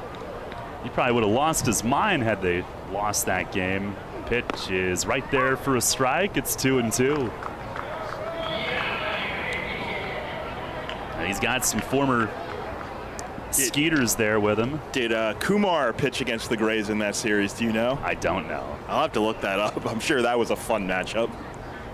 Pitch, it is swung on and popped up foul back over us. For those maybe not aware, we are talking about Kumar Rocker, who was drafted 10th overall last year by the Mets. Didn't sign because of some physical issues and has decided he'll be in the draft again this year, but he's playing in the Frontier League with Tri-City. Not really sure how the logistics of that work, that he's playing pro ball and can still get drafted, but there's a swing and a miss. Slider chopped at. It ends up in the other batter's box. And Jorge has strikeout number 4 here early tonight. 1 down in the 3rd inning.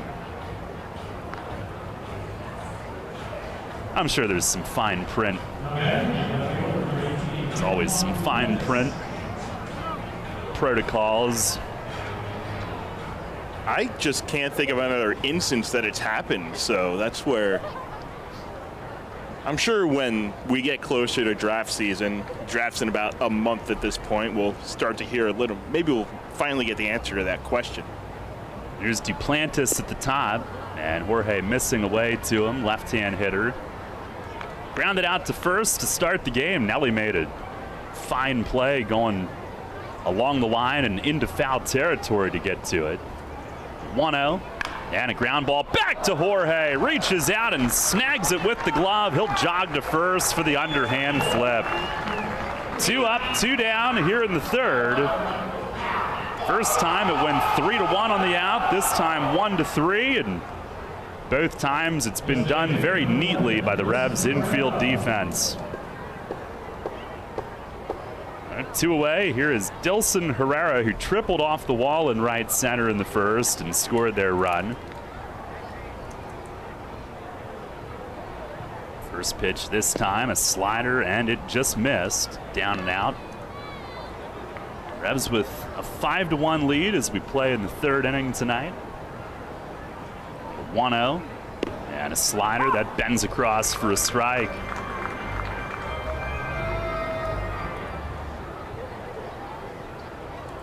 A 1-1 pitch, swing, and he pops it up. Nelly coming down past the bag at first, against the line in fair territory. He's got it right in front of the bag to end the inning. And that's 7 in a row for Jorge Martinez. Another 1-2-3 frame in the 3rd.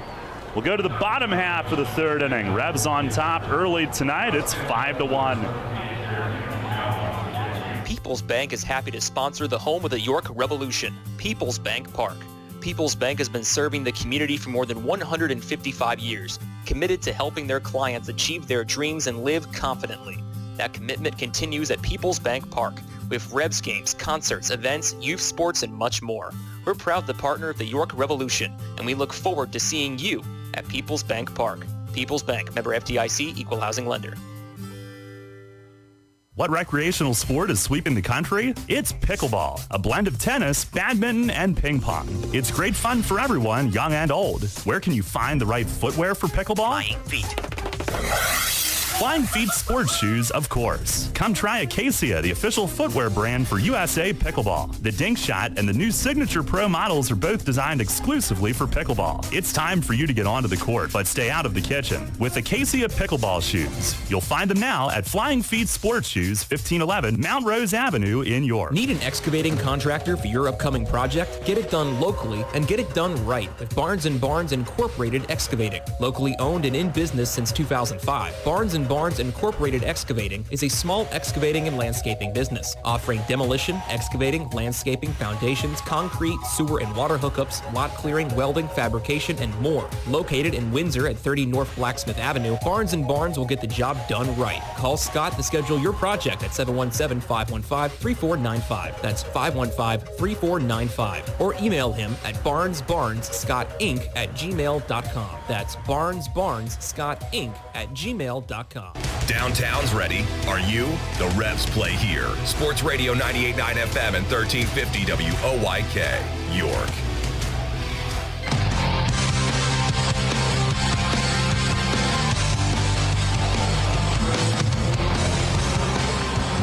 Head to the bottom of the 3rd inning. Revs with a 5-1 lead. Jorge Martinez has really settled into his groove. Carlos Franco will look to keep the pressure on Matt Solder here in the 3rd inning. Leading things off, walked and scored in the first, and look out, first one is in by his shins as he dances out of the way. It'll be Franco, Encarnacion, and Herrera. Revs scored 4 in the first, another one in the second.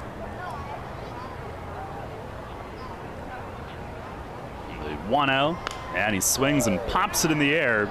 Left field, Duplantis staggering his way in and makes the play for out number 1. See, the Solder's gone to just the stretch now.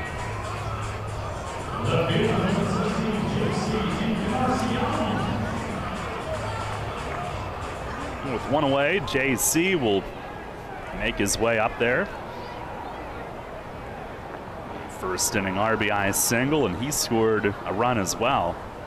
First pitch, he swings and he lines it right to second, right at Aguilar. Didn't even have to move. He just sprayed it his way, and that's out number 2. Rebs are looking to tee off tonight. Done a decent job of it so far. You can too at Royal Manchester Golf Links. Play the best layout in PA on the area's only Pure Links course. Book online at royalmanchestergolflinks.com. The base is empty, 2 outs. Here's Josue Herrera, had a huge hit in the first inning. 2-run double to left center. First pitch this time is over for a strike. 5-1 the lead. Solder now has retired 5 straight. He kind of did this last Sunday as well. He deals, and it is down and away. Rebs got to him early. 5 runs in the first 3 innings, and then he retired 11 straight into the 7th. Fires, and a swing and a bouncing ball toward first and foul. Joseph Reyes over to glove it. Herrera's hit in the first inning was big. Came with 2 outs. Revs scored 3 of the 4 in the first with 2 outs. Solder is set. The 1-2. It is chased in the dirt. Swing and a miss. It's blocked in front. Herrera heads for first. Noriega, though, will pick up and sling it down to Reyes to end the inning. 1-2-3, third for Solder. First time the Revs have not scored in an inning tonight. Now we'll go to the 4th. Jake with the play-by-play. The Revs with a 5-1 lead.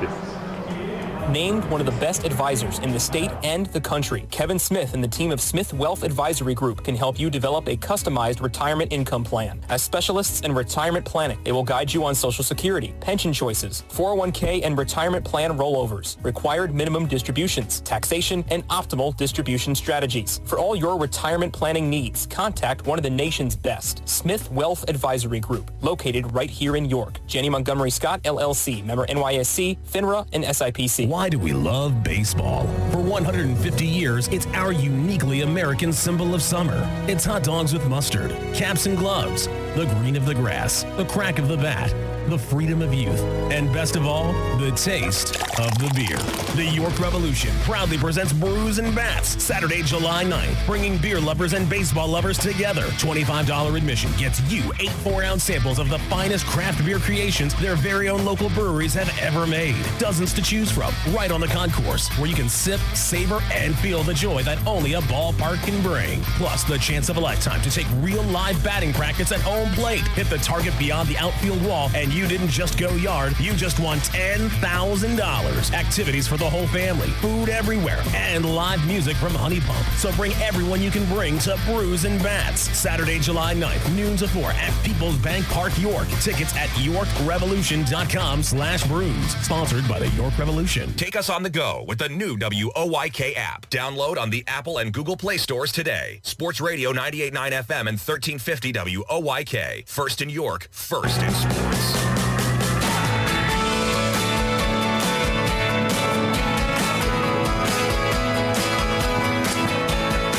Martinez throwing his final warm-up pitches here as we are set to begin the top of the 4th inning. 5-1 York.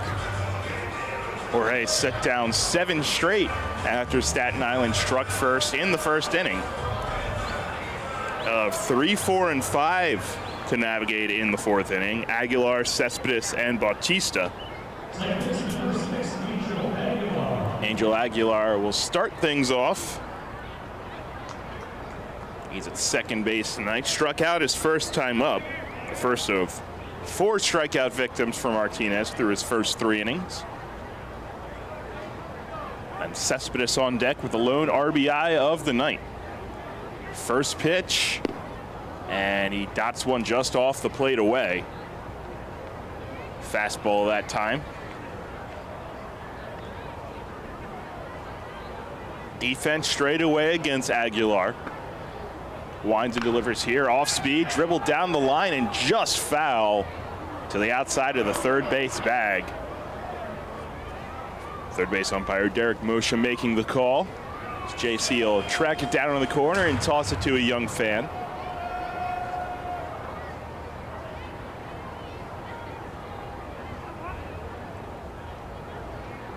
Jorge winds, here's the 1-1. And gets him out in front on a slider that time, 1-2. 78 just off the plate, and Aguilar well under his front foot.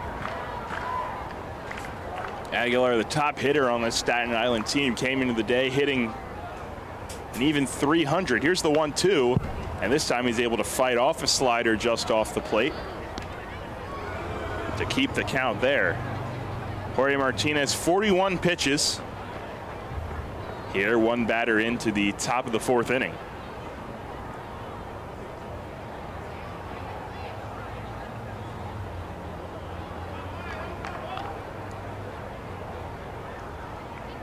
Staten Island just 2 hits. They both came in the first inning and both went for extra bases as well. Another 1-2. Martinez kicks and deals and tried the slider again, just missed away. So Aguilar watches the count even, 2-2.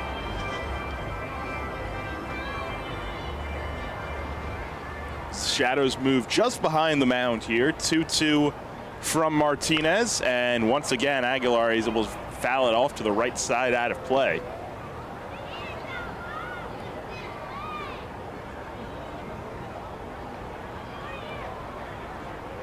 So working a good at bat here. This will be pitch number 7 to start the top of the fourth.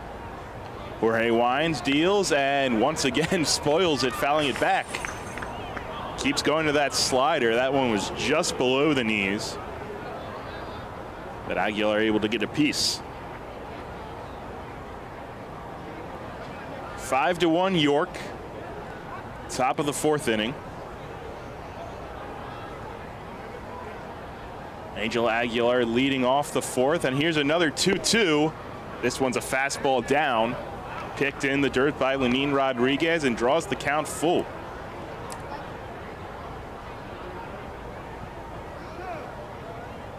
Aguilar got behind 1-2, has fouled off a couple of tough pitches, and let's watch this count back to 3-2. Now the payoff. And once again, out in front on a slider, fouling it back.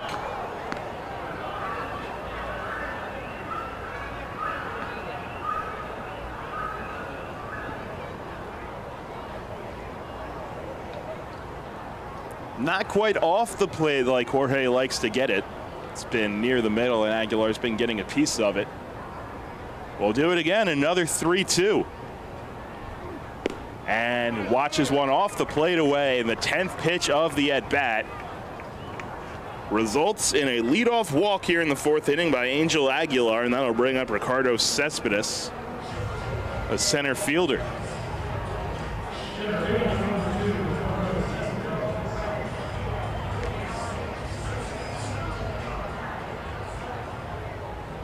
And as we said, Jorge Martinez doesn't really walk too many. That's just his 12th on the year, to now 73 strikeouts. A look over at first. Now the first pitch to Cespedes, and Cespedes hits this one softly, shallow left, and back out on the shortstop Elmer Reyes to put it away for the first out. Got it in on the hands of Cespedes that time. Hit softly and a good bounce back. One out here in the fourth.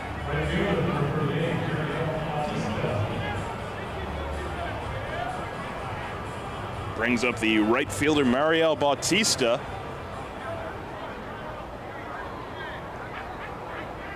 He was 1 for 3 last night. Strikeout on his ledger so far tonight. A look over at Aguilar. Now to the plate. First pitch, slider, and Bautista swings through it out in front that time. They had a little fun at Bautista's expense in the bottom of the first inning when Cannonball Charlie was set to fire. 0-1 here, and he watched the slider off the plate. Last night, Bautista must have not been expecting it.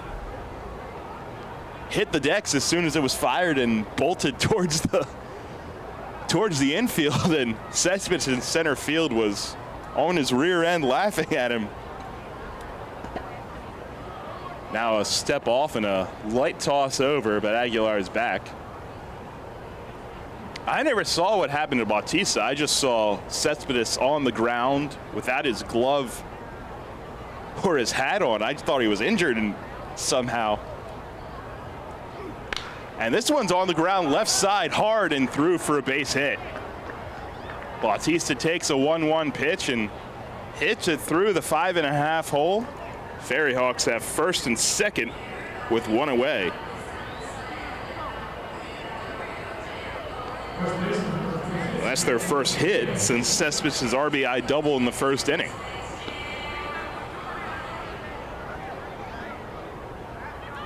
Two on, one away for Joseph Reyes, the first baseman tonight. It's just his third game with Staten Island. Made a good impression last night, a first inning long ball. He's got a chance to drive in a couple here. First pitch, and he's out in front. Looked like a changeup that time and over top of it.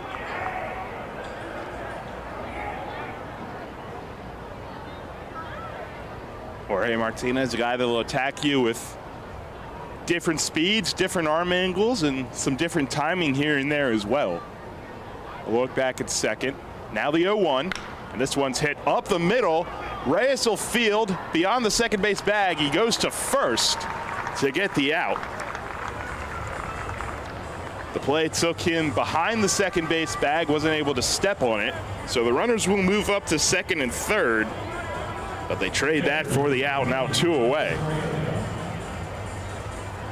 And Andres Noriega, the catcher, digs in.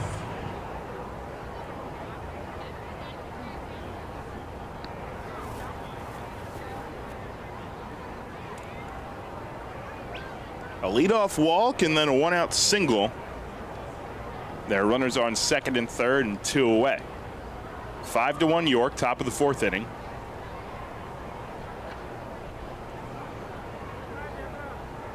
Martinez set at the belt. Open stance from Noriega. First pitch, slider, and it's right there for a called strike.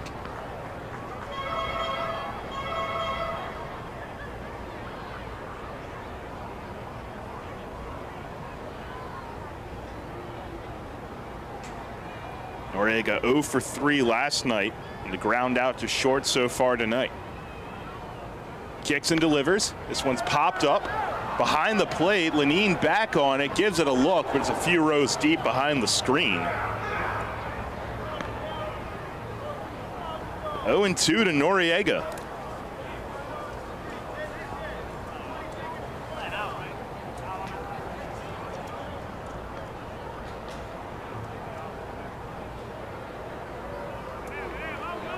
Noriega was with Sioux Falls in the American Association to start this season, and then he was traded for another catcher, John Nestor. A 1-1 swap.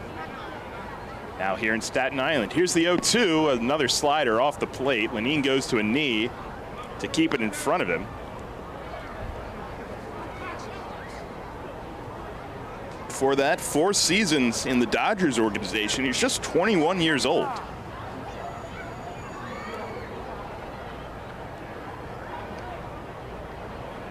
Gets signed as an international free agent back in 2018. Spent most of his time last season in Double-A. Jorge, the 1-2 pitch. This one's poked out, left field, sinking. JC in, and it hangs up just enough for him to make the play. So they put 2 on, including a single, but strand both runners. 5-1 York as we head to the bottom of the 4th inning.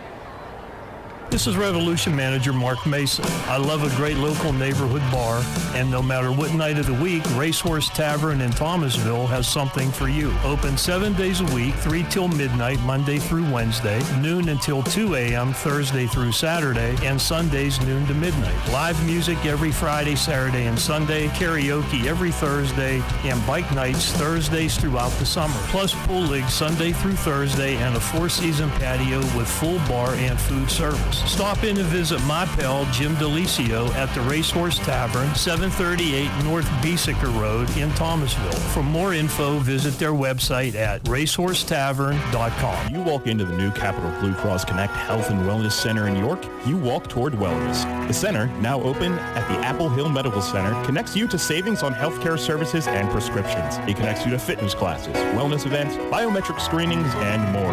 And it connects you to people who can answer your questions about health insurance. So come find the new Capital Blue Cross Connect Center in York and come find your healthy place. Capital Blue Cross is an independent licensee of Blue Cross Blue Shield Association and a proud sponsor of York Revolution Baseball. Drunk driving prevention is a priority at Anheuser-Busch. You can't drive drunk if you don't drive there. Encourage friends to sign the Decide to Ride petition on DecideToRide.com. Brought to you by Anheuser-Busch, Mothers Against Drunk Driving, Uber, Brewery Products, and WOYK. Anheuser-Busch, St. Louis, Missouri. Listen live, on demand, and on the go. Download the new WOYK app on the Apple and Google Play stores today.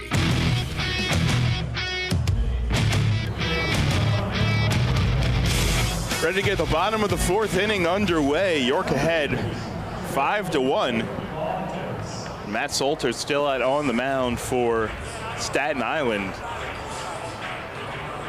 Was able to get a scoreless 3rd inning. Jorge Martinez is answered with zeros of his own in the 2nd, 3rd, and 4th. Lenin Rodriguez, Jeffrey Perez, and Troy Stokes Jr. First one to Lenin, and he watches a fastball clip the outside corner for a called strike. Lenin down looking his first time up. Open stance from the right side, and this one runs inside, has to back him off the plate a little bit, 1-1.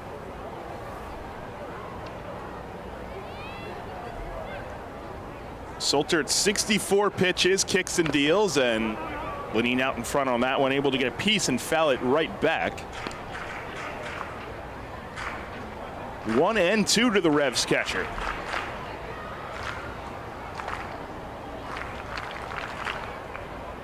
Defense straight away. Here it comes from Salter, and he bounces a breaking ball in the dirt, 2-2.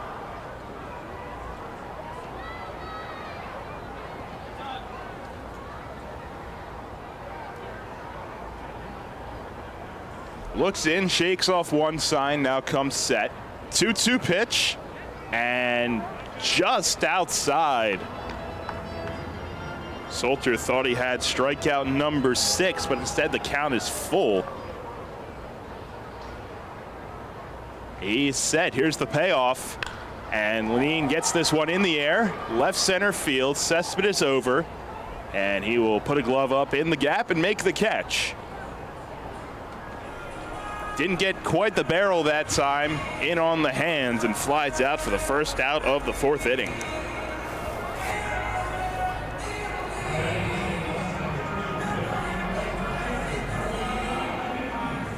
That'll bring up Jeffrey Perez, who's in the lineup at second base tonight.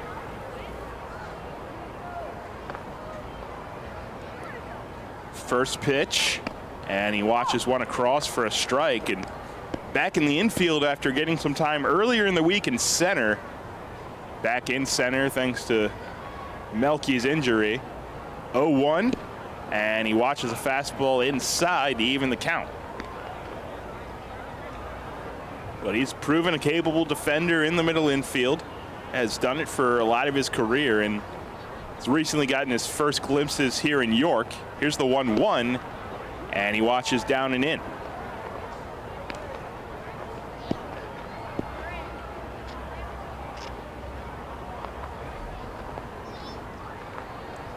Switch hitter hitting from the left side. Salter's 2-1 is fouled off to the left out of play, 2-2.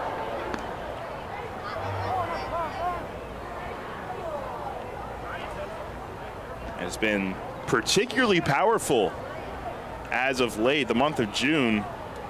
4 home runs. The pitch from Solter this time, and Jeffrey out in front, but able to get a piece of it foul. Towards the Revs dugout, 2-2.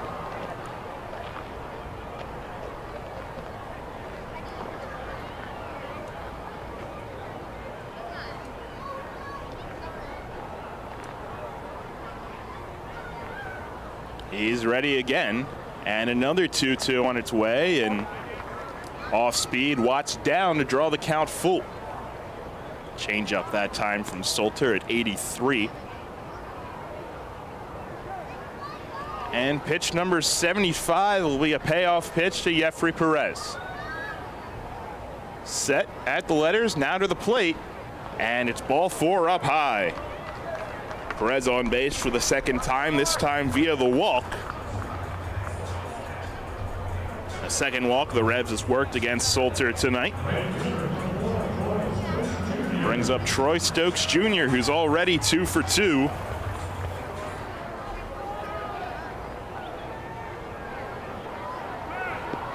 Back in the second inning, Jeffrey had reached on a leadoff single, stole second, and then scored on a Stokes base hit.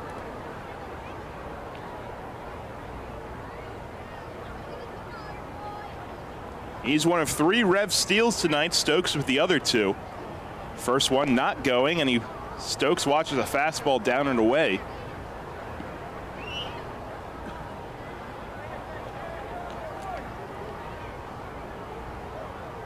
Perez is one of those guys you have to assume, much like Stokes, always has the green light. He has a good lead over at first. Solter to the plate, Jeffrey not going, and a fastball misses up.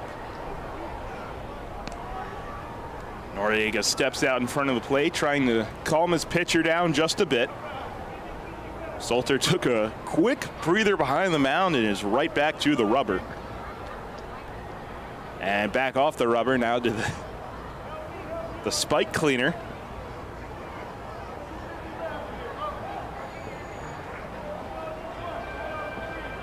Two 2-0 to Troy Stokes Jr.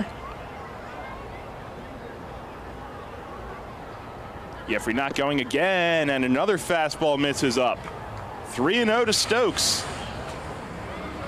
With a 5-1 lead, you have to wonder if maybe he might get the green light here.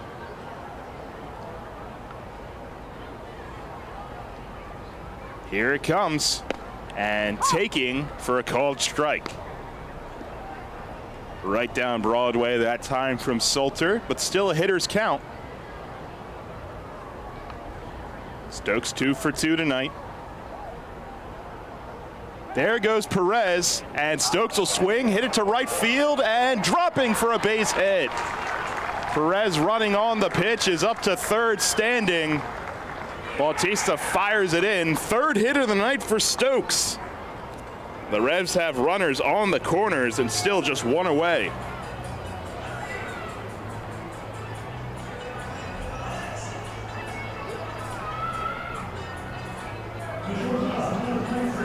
And Stokes, who had been a little colder by his standards so far for the month of June. 3 hits tonight, though. You have to hope that that will potentially improve his spirits a little bit, and has seen the ball particularly well the last couple of nights. Now the meeting out on the mound with pitching coach Nelson Figueroa and then his battery. No action quite yet in the Ferryhawk bullpen. Solter at 80 pitches.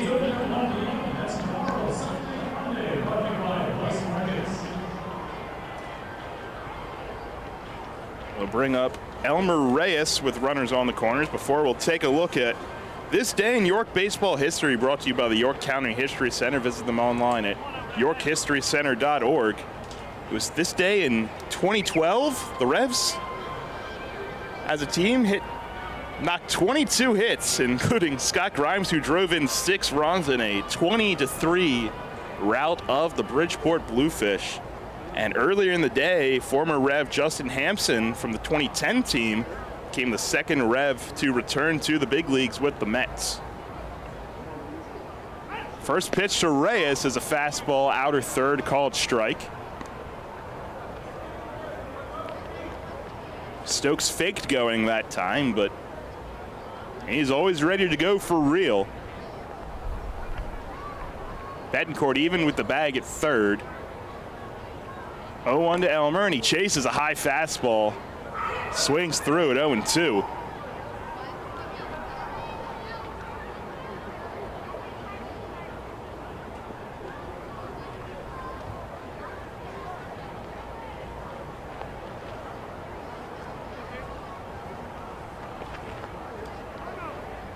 Now before Reyes will call time with his foot out of the box. But Soltier's quickly ready to go for the 0-2. Kicks and delivers, and this one's a fastball missing high.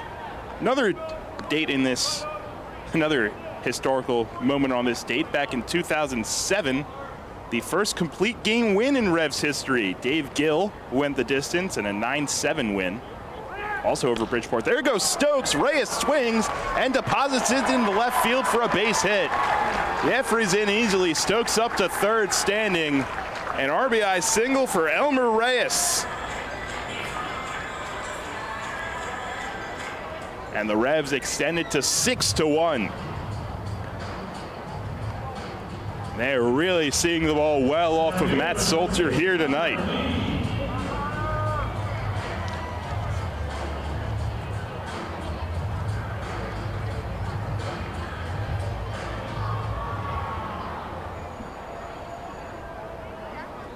Brings up Connor Lean, who's 1 for 2. Still just one out here in the bottom of the fourth inning. Runners on the corners. First one to Lean, and he watches a bender in there for a called strike. Lean's RBI double in the first, his third extra base hit this series, and fourth run batted in. This one to him is chopped to third. Betancourt will field. Will go to second for one. Relay throw to first in time.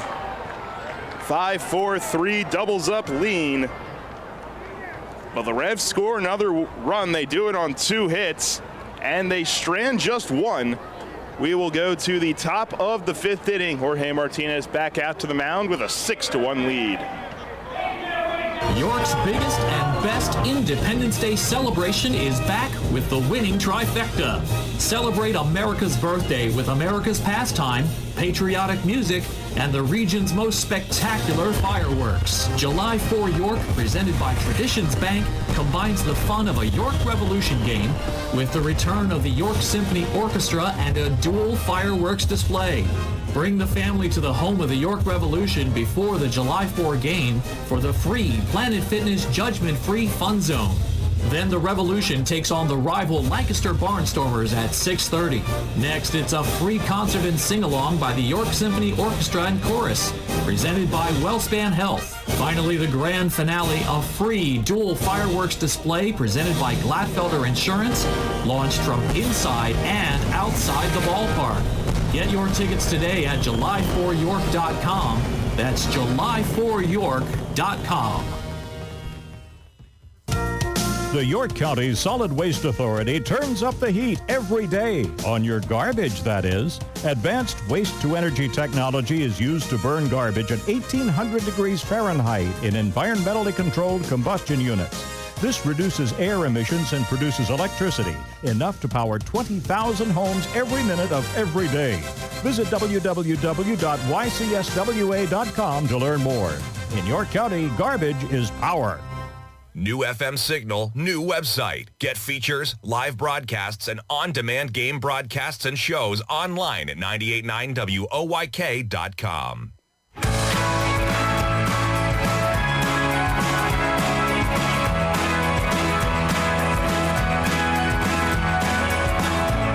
The Revs get one more in the bottom of the fourth, and as we head to the 5th, they lead it 6-1. Jorge Martinez still out on the mound. Ran into a bit of trouble with 2 base runners in the 4th inning, but able to get out of it unscathed and ready to start the top of the 5th with Alfredo Reyes First pitch to him. And watches the slider across for a called strike.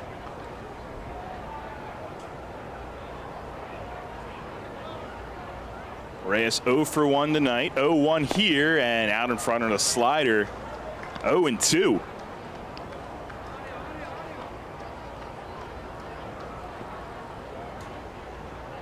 Martinez, this will be just pitch number 60 for him. The 0-2. And he pokes one up the middle. Reyes will field, fire sidearm to first in time. 6-3 on the putout, retiring the hustling Alfredo Reyes. One away in the 5th.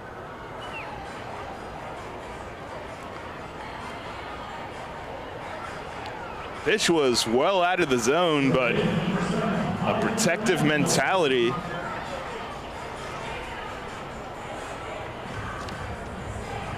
By Reyes, and that'll bring up Javier Betancourt with one away in the 5th.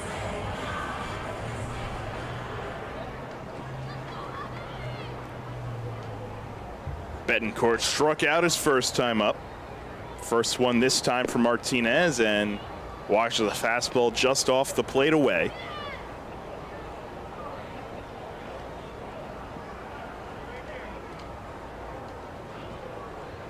Martinez ready. 1-0 pitch, and a slider hit high in the air towards the line and left. Encarnacion over, but he runs out of room. A long foul ball.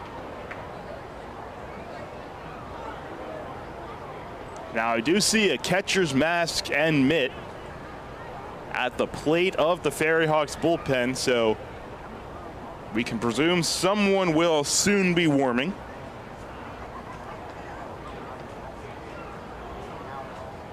But for now, a 1-1 to Javier Betancourt. And he watches a fastball just off the plate. Salter at 86 pitches for Staten Island. And before the pitch, Martinez will step off and get a new baseball. Tossing that one towards the Revs dugout. Betancourt, a .271 hitter coming into the day. 2 homers, 12 RBIs. Open stance from the right side, the 2-1 pitch. And he chops it on the ground to short. Reyes will field it, eats him up a little bit. He recovers, fires in time to get the out. It bounced up, hit him in the chest, but he quickly recovered.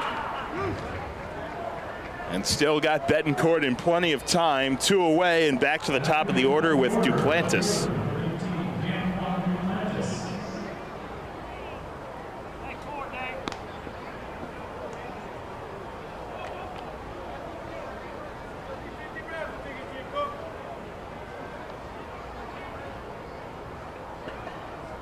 Martinez tonight, just the 1 walk, 4 strikeouts.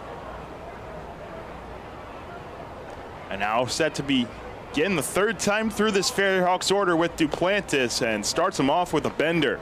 Swung on and missed.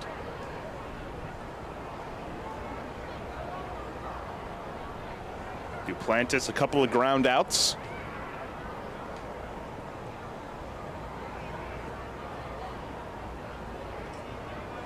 .01 on its way, and a curveball is hit foul down the first base line near the Revs bullpen chairs. 0-2.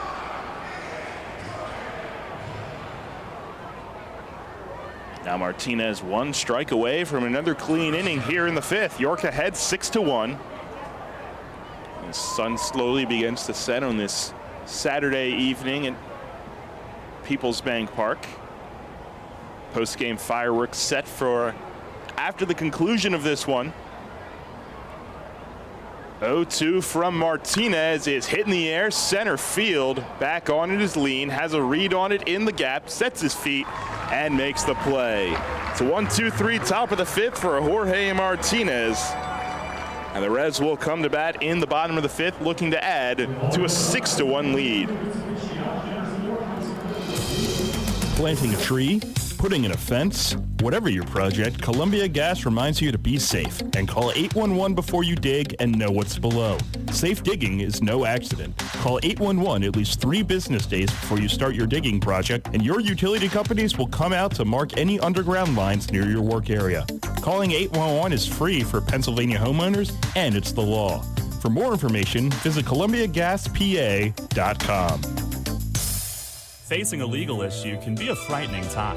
What's my course of action? How do I know who to call? Fortunately, the York County Bar Association makes it easy. Now, you only need to make one call to find the right lawyer for you. Call the York County Bar Association and let us help you find the right lawyer with our Attorney Connection Lawyer Referral Service. Just call 854-8755 or visit yorkbar.com. Don't hesitate in getting the help you need. Contact the York County Bar Association and let us help you find the right attorney at the right time. With its selection of delicious wings, cheesesteaks, and seasonal specials, Granfalloon's Tavern is the place to be all summer long. Located in downtown York, Granfalloon's even features live outdoor music every Saturday night. Open daily at 4 p.m. and noon on Fridays and Saturdays. You can even park in the City Hall parking lot after 5 p.m. Granfalloon's Tavern is a great place for all ages 21 and up. For more information, visit falloons.com and come out to enjoy. Listen live, on demand, and on the go. Download the new WOYK app on the Apple and Google Play stores today.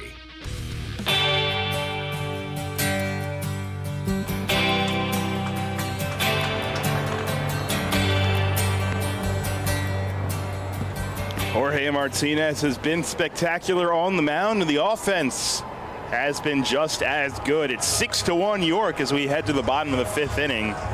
Matt Salter's still out there for the Ferryhawks, and he'll have to work through the middle third of this Revs order. Nelly Rodriguez, Carlos Franco, and JC Encarnacion.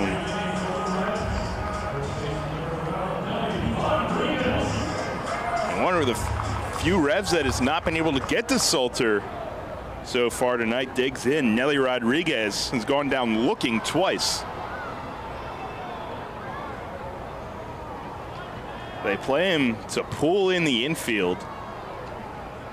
First one from Salter, and he watches one up. Second baseman Aguilar is playing just a few steps to the right of the bag, but very close to the second base bag. 1-0, and this one's hit in the air, right center field. Back on it is Cespedes. He will make the catch at the warning track. Just in front of the PSECU sign in right center field. Nelly gave it a ride, but it's allowed out number 1 for Staten Island here in the 5th. She'll bring up Carlos Franco, who's 0 for 1 with a walk, but extended his on-base streak to 38 games. Now just 7 shy of tying a record that has stood since 2007 with Nate Espy. First one to Franco here, watching all the way, and it's a called strike. They play him to the overshift in the infield. Now it's Alfredo Reyes, the shortstop, who's very close to the second base bag. Pitch to Franco here. A big hack at a high fastball, but he swings through it, 0-2. And third baseman Betancourt playing almost at shortstop, so plenty of room on that left side. Franco has shown the ability to go the other way, but is behind 0-2. The pitch, another fastball, but well high that time.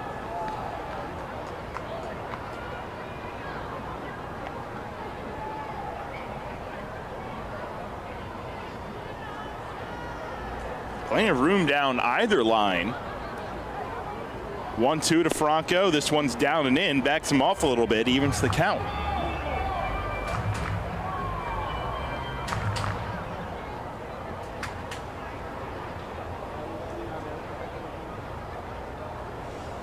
Franco awaits the 2-2 and stays on this one, fouling it back to keep the at-bat alive.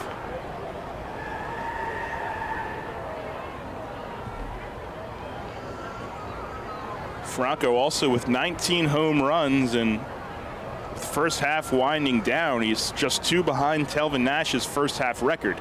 2-2 down and in near the feet, and he has to back out again. So from 0-2 to 3-2. Nash set that record back in 2019.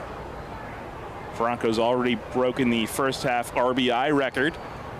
Payoff pitch, and he pokes this one to the left side, right at Betancourt in the shift, who fires over in time for the second out of the inning. So Franco worked it back full, but he's retired. 2 away for JC Encarnacion. And that was pitch number 95 from Solter, but not quite any throwing yet in the Ferryhawk bullpen. You would presume maybe that picks up in between innings. First pitch to JC, and he watches down and in. Fastball that time at 88. He's set. 1-0 pitch, and Encarnacion swings and fouls it off to the right side. 1-1.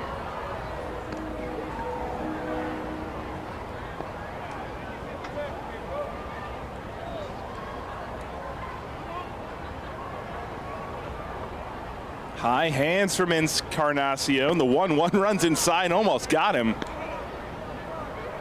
Slider that time at 83, and Encarnacion able to spin out of the way.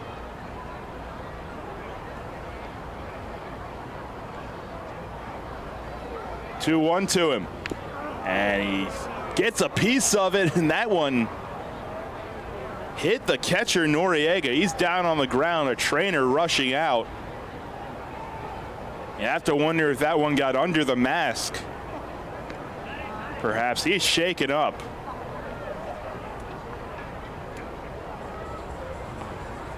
Edgardo Alfonso will go out and check on his catcher as well.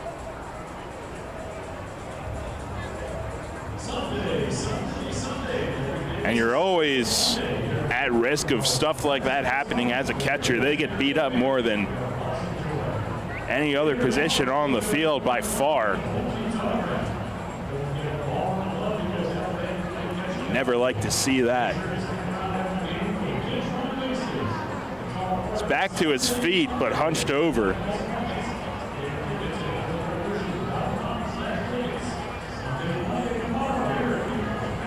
They have one catcher on their bench. That's the young Brian Gonzalez. But it looks like Noriega is going to stay in this game.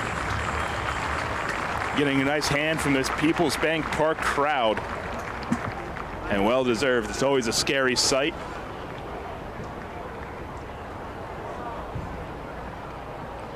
This will be pitch number 100 from Solter. 2-2 to JC Encarnacion. Josue Herrera on deck, and beforehand Encarnacion will put the hand up for time. Gives Solter time to go back to the rosin bag.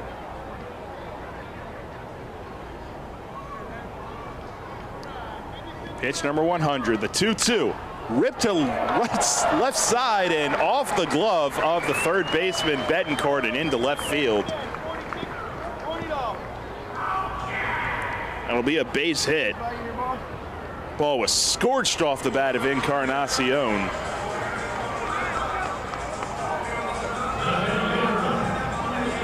.110 off the bat to be exact.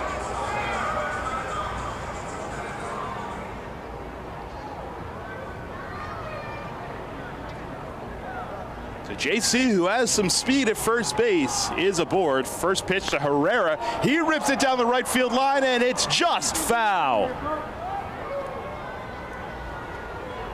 First base umpire P.J. McConville making the call. Not that we have the best vantage point here in the booth, but it looked close. It's not a huge outcry from the Revs, however. There have been plenty of more Plenty of poorer calls, I should say. I think back to Colton Shaver in Lancaster on Memorial Day. 0-1, Herrera watches down. Evens things at 1. If you want to find some entertainment, go back and watch the Revs bullpen reaction to that one. The Memorial Day game in Lancaster. 1-1. Herrera swings and hits it to the left side out of play, 1-2.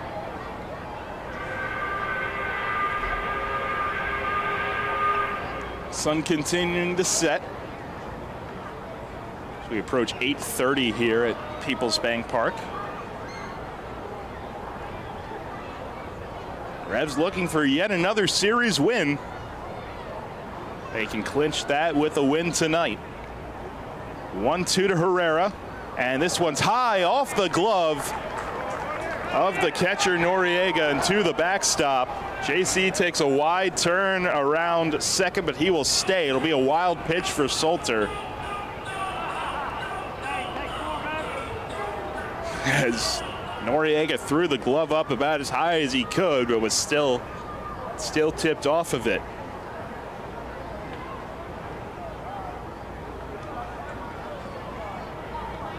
Herrera already has 2 RBIs tonight, another one in scoring position. 2-2 with 2 away. Salter looks back, now delivers. It's on the ground, left side, and through for a base hit. Polo puts up the stop sign. JC at third, Josue Herrera, his second hit of the ball game. And the Revs have runners on the corners and 2 away for Lenin Rodriguez. And still no action in the pen.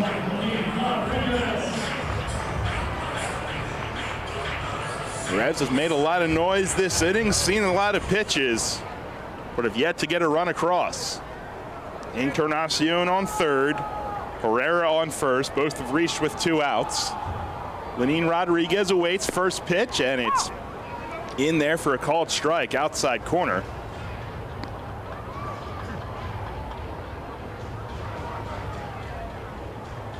Lenin a strikeout and a flyout. Salter's 0-1, and he watches another one on the corner. Back-to-back pitches, very similar spots, 0-2.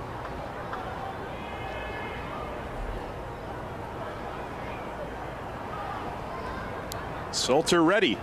Here it comes, and he watches it down. Good block by Noriega in the dirt. Keep the at-bat alive for now, 1-2. Lenin Rodriguez, 220 hitter. He's hit particularly well here at home, however, 273. 11 RBIs on the year. Pitch from Salter, and he watches high. Salter thought he might have had it there.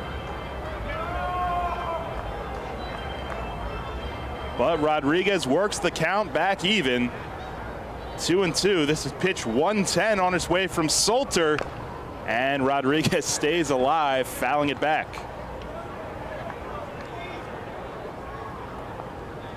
Salter gave him the slider that time and just able to tap it right behind the plate.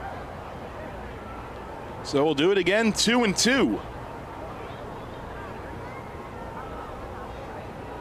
Sets and delivers.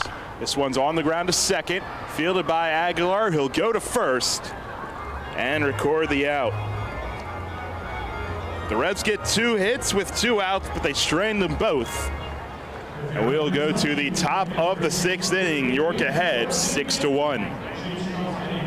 Hey, Fred, did you see that Shipley Energy was hiring CDL drivers? Really? My buddy works there. He's been driving for them for over 20 years. Must be a nice place to work. Yeah, I saw online that they're hiring transport drivers and propane and heating oil delivery drivers. Do you need to have a hazmat? Nah, they'll help us get one. They also give 4 weeks vacation, benefits like healthcare, and we'll get to be home every night. I'm going to check it out tonight. Yeah, man. Go to shipleyenergy.com/drive and apply. It took me less than 5 minutes. I'm pulling it up on my phone right now. Penny Pretzel here from the York Philly Pretzel Factory. I am live at the Revolution game, and the batter got a hit. He just ran past the bases and into the stands, and I can't believe my eyes. He's making a line drive right to the York Philly Pretzel Factory concession stand. Looks like he's ordering a pretzel with cheese dip. Now where's he off to? He's headed straight to our store at 2058 South Queen Street, York. The umpire is now shouting, "It's good, it's great, it's the best pretzel ever!" Looks like another home run. Celebrate the history of our national pastime at the National Baseball Hall of Fame and Museum in Cooperstown.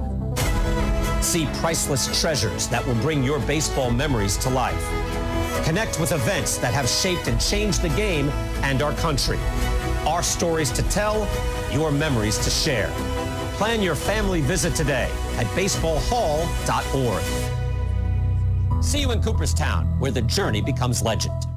Listen live and on demand with the new WOYK app and online at 989WOYK.com.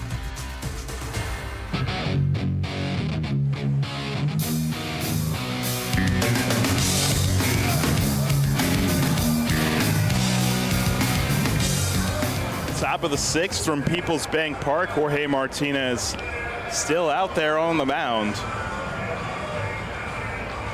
Gave up a run in the first inning, but zeros the next four. It's at 67 pitches as we get the top of the sixth underway. 6-1 York. 2 two-out hits last inning for the Revs, but they stranded them both. Jorge still working with a comfortable 5-run cushion. As we are set to get inning number 6 underway, Dilson Herrera, the batter, and he watches a slider that misses. Just down that time for ball 1. Martinez, slow wind, and now delivers. This time a slider swung through and missed. Herrera, Aguilar, and Cespedes this inning, 2, 3, and 4.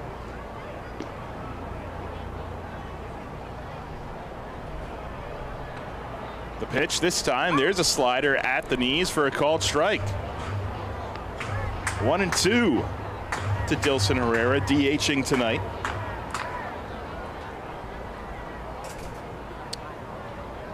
Into the wind, 1-2. And Herrera stays alive, fouling it back. Finally some action in the Ferryhawk bullpen. It's the left-hander Jose Velez.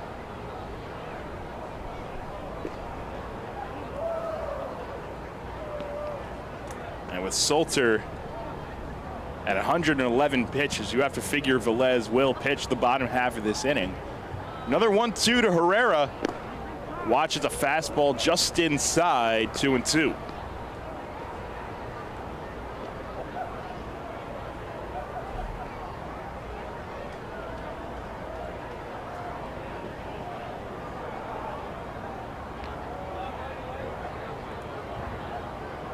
Two, and stays alive, fouling a slider back to the screen.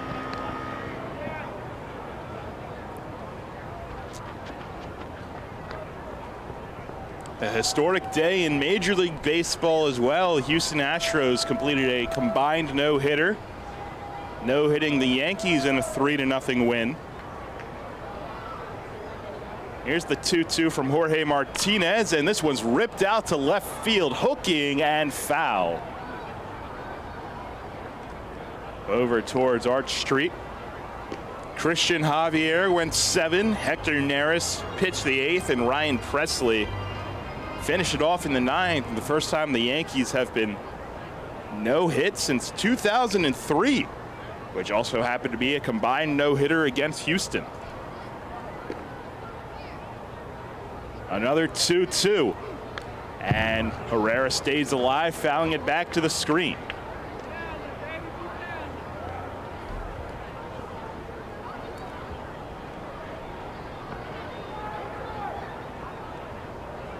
Busy day in the Atlantic League today as well. We'll take you around the league this inning, brought to you by Wolf's Bus Line. First, another 2-2 to Dilson Herrera. And he swings and pops it up right side out of play, putting up quite the fight. A couple of double headers today, starting in Long Island. They beat Lancaster in game 1, 8-6. Southern Maryland and Gastonia, a battle of two first-place teams in Waldorf. They, I guess, lit the field on fire again yesterday and didn't play. The 2-2 swung on and missed. Good slider that time from Jorge Martinez. Dilson Herrera set down the strikeout number 5 for Martinez. But game 1 is over with between the Crabs and the Honey Hunters. Gastonia with a 6-3 win. And both of those games have started their second iterations. No score in the top of the first in both of those games. Lancaster threatening, though, in Long Island, 2 on and just 1 away.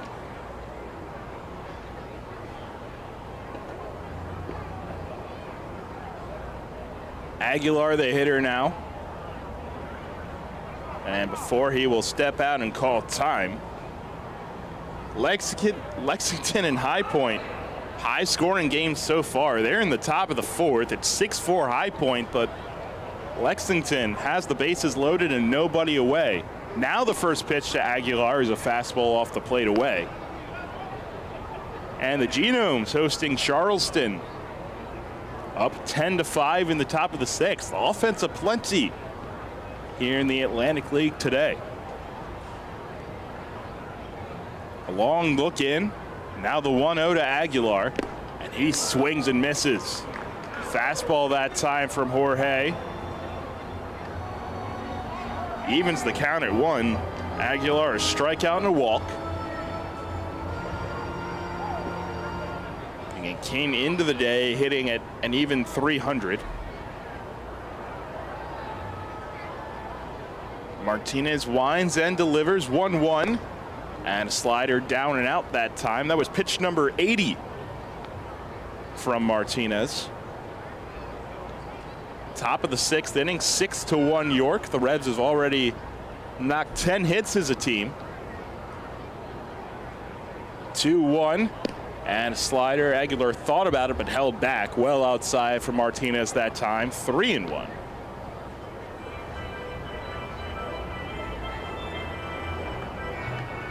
Last night, 7 hits aside,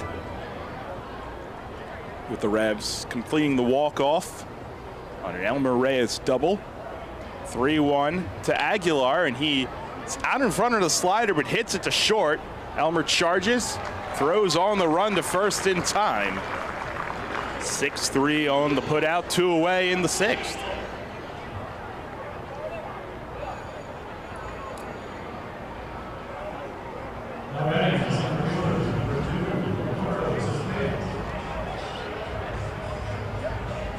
Now Ricardo Cespedes with the lone Staten Island RBI tonight.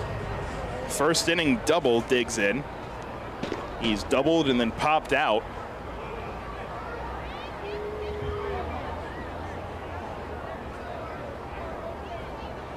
Now time is called as we wait. Staten Island third base coach, I think, went over to get a baseball and hand it to a kid. I think we're ready to go. First pitch to Ricardo Cespedes. Martinez misses down and in. And you may recognize the last name Cespedes, however, Ricardo, no relation to Ioannis. Although both had spent some time with the Mets. 1-0. And that one misses down. Ricardo Cespedes, when he was an international free agent, one of the bigger signings of that class.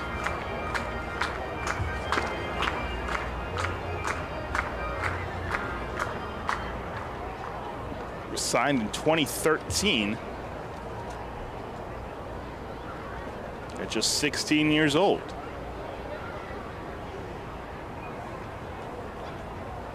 2-0 on its way from Jorge Martinez. A slider bends across for a strike.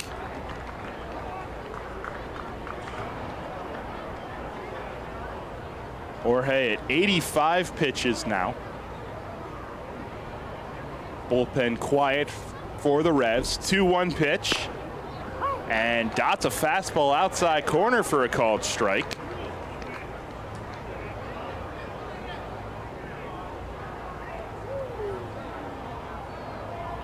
Evens the count at 2. 2 balls, 2 strikes, 2 outs. Top of the 6th inning. 6-1 York. Martinez winds and delivers. And this one's hit hard on the ground. Jeffrey with a sliding stop, gets to his feet, fires in time. Jeffrey Perez flashing the leather at second. That's another 1-2-3 inning for Jorge Martinez. We go to the bottom of the 6th inning. Revs still on top, 6-1. Beer enthusiasts, rejoice! A brewfest that marries your love of craft beers and America's favorite pastime, baseball, all in one spot. It's Brews and Bats at Peoples Bank Park and the home of the York Revolution on Saturday, July 9th from noon to 4. Your $25 ticket gets you 8 4-ounce samples from your choice of dozens of craft beers from local breweries. You can also step up to the plate with free batting practice on the diamond. Local band favorite Honey Pump will provide the live music, and there will be plenty of food, alcohol, and beverages to make it a great Saturday. Come early to take swings from live pitches. And if you hit a home run out of the park and hit a target, you will win $10,000. There will be activities for the entire family. So bring your team of family and friends to the ballpark for Brews and Bats. Saturday, July 9th from noon to 4. Tickets are limited. Get yours now at YorkRevolution.com/brews. That's YorkRevolution.com/brews. Sponsored by the York Revolution. April showers means May flowers. As spring blooms and lawns are growing, so are we at Heritage Lawn and Landscape Care. Our team at Heritage Lawn and Landscape Care is growing, and we're seeking qualified candidates to grow with us. Join our world-class team-based environment and get your foot on the lawn of a new career with the leading provider of lawn care, tree care, and landscaping services in York, Adams, and Cumberland counties. Be part of our team. Find out more at heritagelandlandscape.com. Downtown's ready. Are you? The Revs play here. Sports Radio 98.9 FM and 1350 WOYK, York.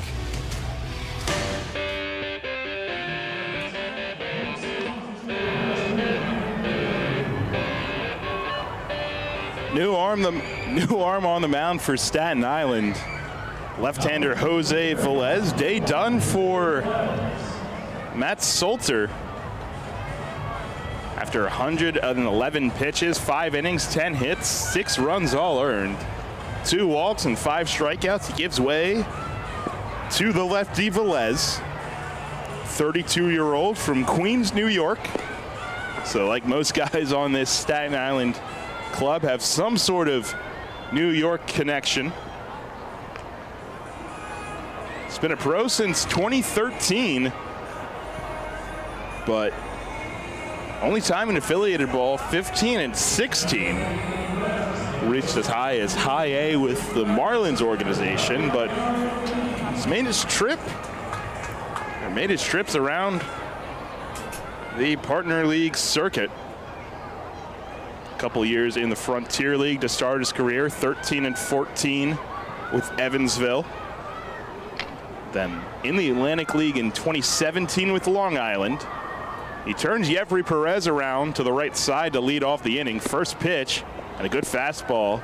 Perez went up and swung and missed at it.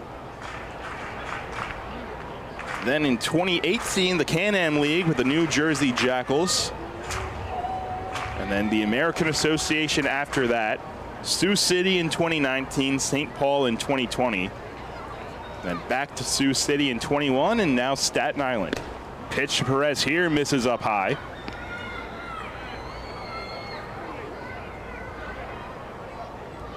And he is a D3 product. Played at Alma College in Michigan. The Alma Scots. His 1-1 here to Jeffrey Perez is ripped down the third base line and fair into the corner. Perez being sent. He will be into second easily. coasting in as Duplantis plays it off the wall. Second hit of the ball game for Jeffrey Perez. And he's in scoring position to start off the bottom of the 6th. 6-1 York, and they're looking to add to it. And giving Velez a warm welcome to this ball game. Velez scoreless, however, in his last 5 appearances, spanning his last 8 innings of work.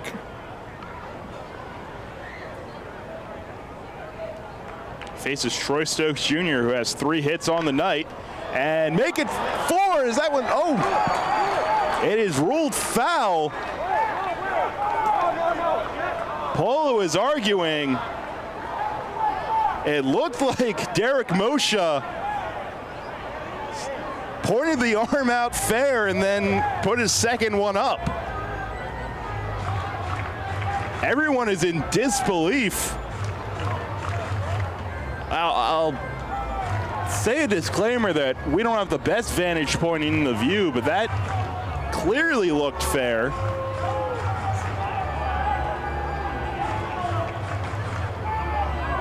Troy Stokes is going to try to plead his case with the home plate umpire, Nate Caldwell, but it was Derek Moshe who made the call. To describe the body language of Moshe there, it looks like he started to call it foul, then called it fair again, and then called it foul again. But it's allowed strike 1. Everyone's going to let him hear it. Including some fans right by our field mic. Is it 10 o'clock yet? Second pitch to Stokes, breaking ball, and that one drops in for a strike. So Velez, after being granted a free strike, is ahead 0-2 in the count. And that had a 4-hit ball game written all over it for Troy Stokes Jr., but I guess both teams has been burned by Derek Moshe this series. 0-2 to Stokes. He hits it in the air, shallow center, coming in, and it'll drop for a base hit in front of Cespedes. He gets that 4th hit anyway. Perez up to 3rd. The double maybe looks a little better, but in the hit column, it's all the same. A 4-hit ball game for Troy Stokes Jr. The Reds have runners on the corners, and still nobody away in the 6th. Baseball is a funny way of working itself out sometimes. Again, another one off the hands, it seemed like, and Bermuda triangled between the 2 middle infielders, Reyes and Aguilar, and the center fielder, Cespedes. Keep in mind, Troy Stokes has already stolen 2 bases tonight. Not going here. First pitch to Reyes as a high fastball. Missing up. Elmer had an RBI single in the 4th. He's 1 for 3. Knocked in his 34th run of the year. Has 2 on. The delivery. And a big swing and a miss. 88 on the fastball that time from Velez, and Reyes swung through it.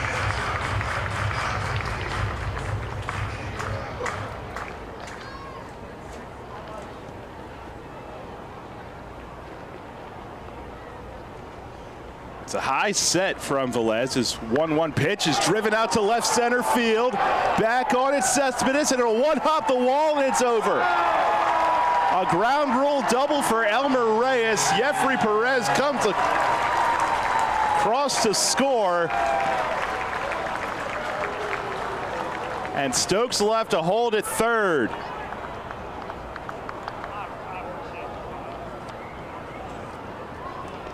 Elmer Reyes, his 2nd RBI of the game, and his 18th double of the season, now trailing Mediklinski by 2 for the league lead.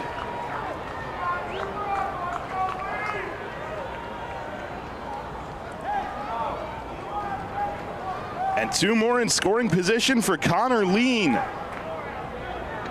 who's already driven in 1 tonight with a double in the 1st. Pitch to him here, a breaking ball misses down and in.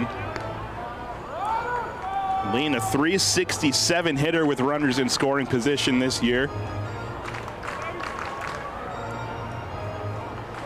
Now up to 34 RBIs and 2 more looming. Nobody out in the 6th. 1-0 pitch. He will hit it foul down the third base line towards the Ferryhawk dugout.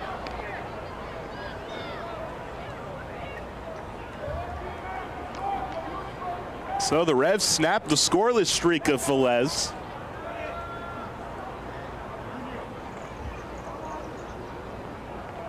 Standing over his past 8 innings of work. They have 2 in scoring position. Nobody out in a 7-1 lead. Pitch to Lean. Breaking ball, he thought about it but held back. And it misses down and in, 2-1.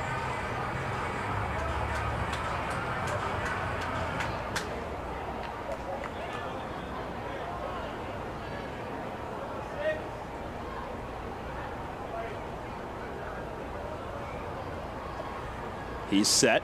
Here's the pitch to Lean, and it's down and in. Fastball that time. They have the base open, but Nelly Rodriguez looms on deck. You can't really win against this middle portion of the Revs order.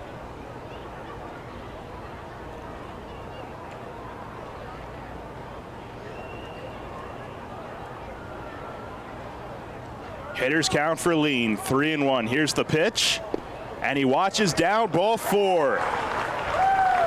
The Revs have loaded the bases with nobody out in the 6th. And here comes Nelly Rodriguez.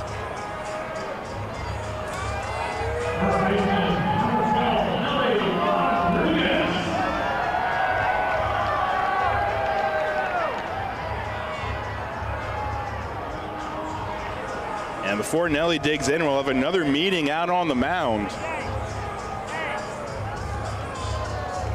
And presumably quickly some more action in the Ferryhawk bullpen. Their bullpen catcher is doing some stretches with his mask in hand and also practicing his throws. We did have a fun conversation in BP yesterday with Melky Mesa, Mays, and Jeffrey Perez about coaches that practice throwing batting practice. I don't know if he's practicing throwing it back to the pitcher. All dry work is productive dry work.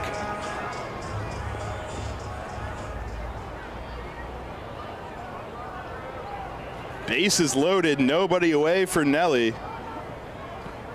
There is some action, however, in the Revs bullpen as Josh Martin begins to warm. Jorge's been efficient, but he's been sitting down for quite a while already this inning. 7-1 York.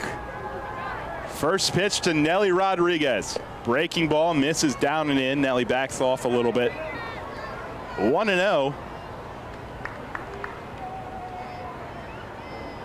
Velez came into the night with a .375 ERA in 12 innings. 8 strikeouts, 8 walks. So far, he surrendered 3 hits and then a walk. Here's the pitch, and it's a off-speed pitch that time, misses up. Looked like there might have been a bit of a cross-up as the catcher, Noriega, hopped out of the stance. Stokes on third, Reyes on second, Lean on first. Still nobody away, and it's 2-0 to Nelly. And he takes again down. Now you ponder a very interesting question. You're up 7-1. You're ahead 3-0 in the count after the guy before you walked, but you are the cleanup hitter in a pretty wide open ball game as it stands. We'll see if he gives himself the green light. Here's the pitch, taking all the way, and thought he had ball 4. He backed off a little bit, but it's called strike. The robots say it was a strike. It was a close one, but still a big hitter's count for Nelly. Bases loaded, 3-1 the count. No outs in the 6th. Here's the pitch, And he watches up. Ball 4. Troy Stokes Jr. comes across to score. And for Nelly, walk number 55. Also plates his 33rd RBI of the year. The bases remain loaded with nobody away for Carlos Franco.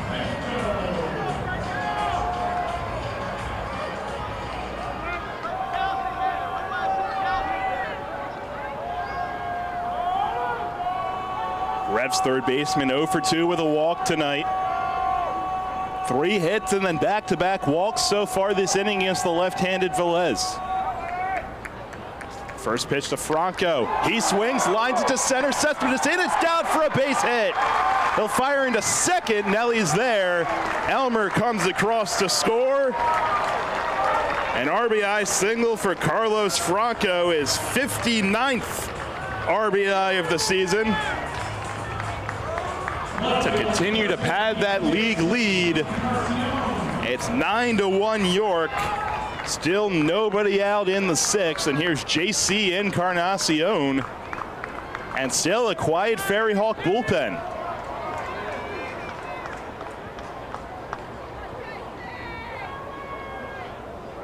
Pitch to JC. Big swing, and he fouls it right back to the screen. Just missed it. 0-1.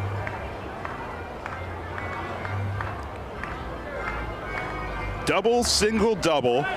Walk, walk, single. So far for the Revs this inning.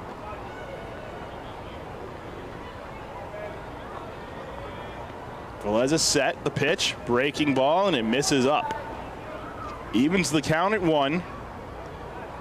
Encarnacion has 2 hits, including an RBI single tonight.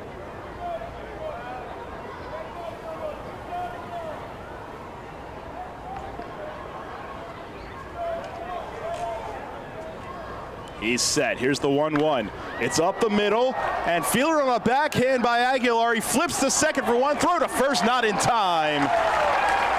JC hustling to beat it out. An RBI fielder's choice. First out of the inning, but another run crosses. It's now 10-1 York.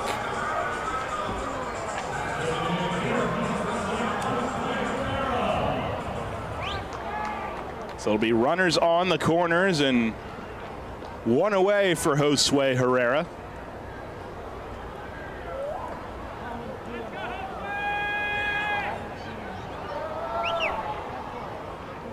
Here's the pitch.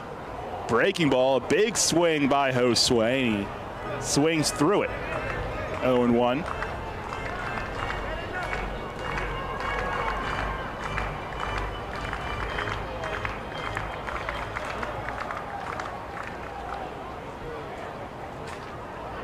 Left on left here. Pitch to Josue. It's a breaking ball, and it got him. On his back shoulder. Encarnacion moves up to second. Herrera's aboard for the 3rd time, and the Revs have batted around here in the 6th as Lenin Rodriguez, the 9th man to the plate. They've already plated 4 in the inning. And the bases are still loaded with 1 away. Lenin Rodriguez 0 for 3, and now time is called as the ball trickles in from the Revs bullpen. And this inning's had a little bit of everything. And to think, in the second batter of the inning, we thought Troy Stokes Jr. was going to be robbed. That seems like a long time ago at this point. Here's the pitch to Lenin, and he watches up and away. And it's still a quiet pen as it stands right now for Staten Island.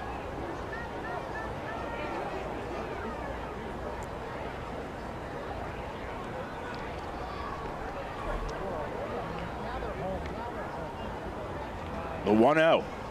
And it's in the air, right field, sinking, but Bautista comes in and it hangs up just enough for the second out. Throw in skips, and First baseman Reyes had to go down to a knee to get there, but the second out of the inning, and back to the man who started the whole thing, Jeffrey Perez.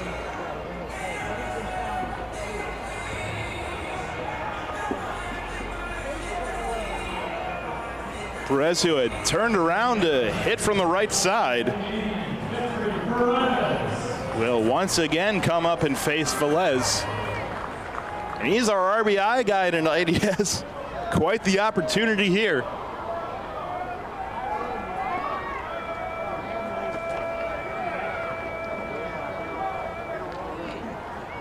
Here's the first pitch, and he watches a breaking ball down, 1-0. Perez has reached all 3 times tonight, a single, a walk, and a double. And last inning made quite the play on the defensive end as well at second base. Again, another thing that seems so long ago at this point. 1-0 to him here, and he watches this one on the corner for a called strike.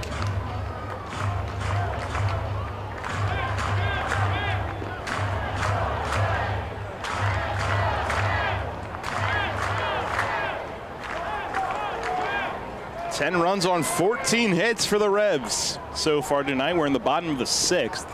They lead it 10-1.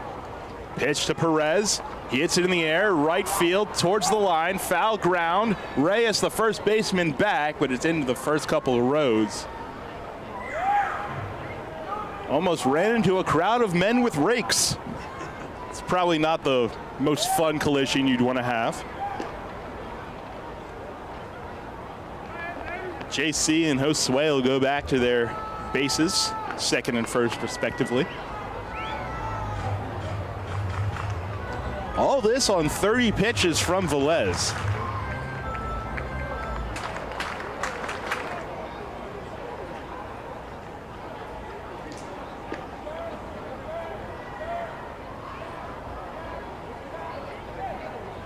High set, the 1-2. This one's ripped left side and caught. The shortstop, Reyes, makes the play, but not before the Revs plate. Another 4 runs. They do it on 4 hits and leave the bases loaded, but they have exploded out to a 10-1 lead, and we'll be back right after this with the top of the 7th. People's Bank is happy to sponsor the home of the York Revolution, People's Bank Park. People's Bank has been serving the community for more than 155 years, committed to helping their clients achieve their dreams and live confidently. That commitment continues at People's Bank Park, with Revs games, concerts, events, youth sports, and much more.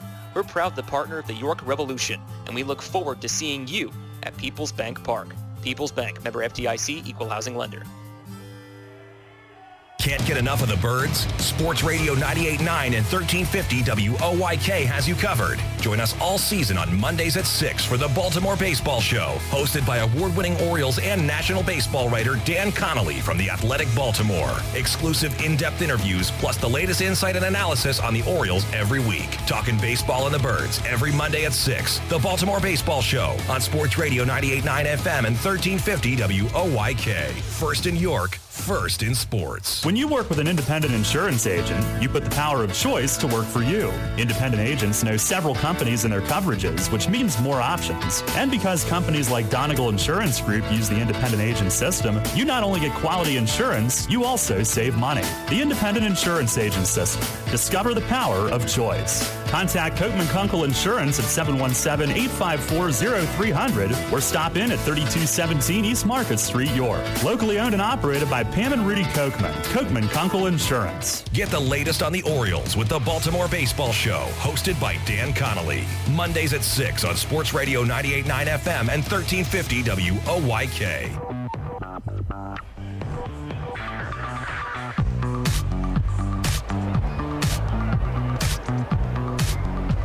Head of the 7th inning, Josh Martin is the first one on in relief for the Revs, who at the moment are now blowing out the Ferryhawks 10-1, their second 4-run inning of the night. They're out hitting them 14-3. And what a magnificent job again by Jorge Martinez tonight. 6 innings, 1 run on 3 hits. 2 of those were in the first inning. Just 1 after that. He walked 1, struck out 5. 87 pitches, 59 strikes on the night.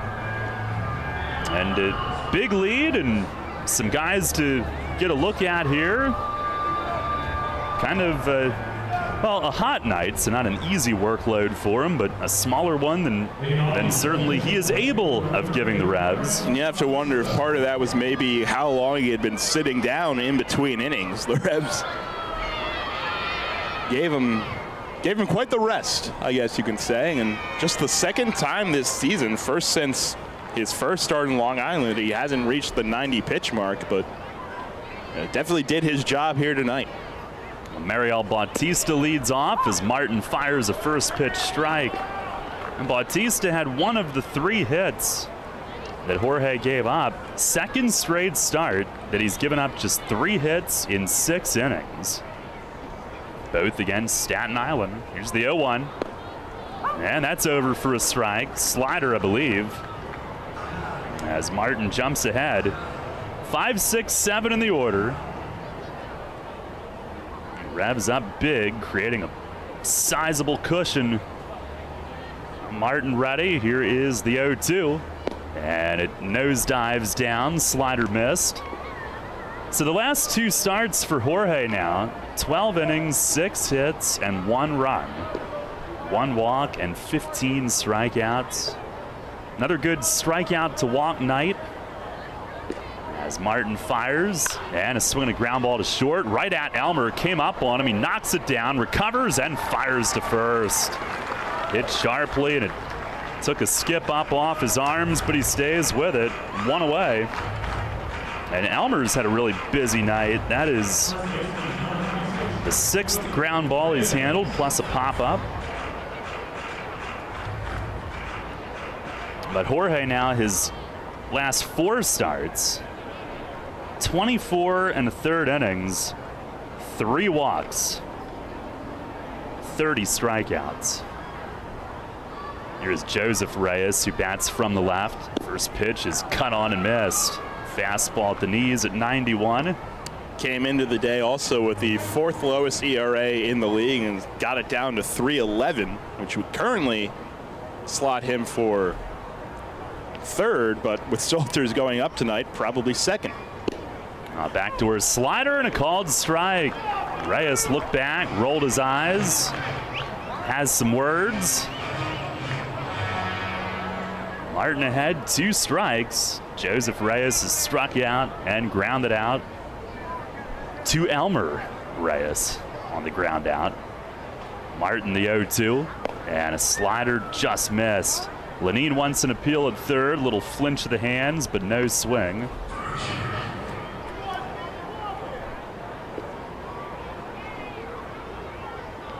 Just about totally nightfall here in York. We'll have post-game fireworks tonight.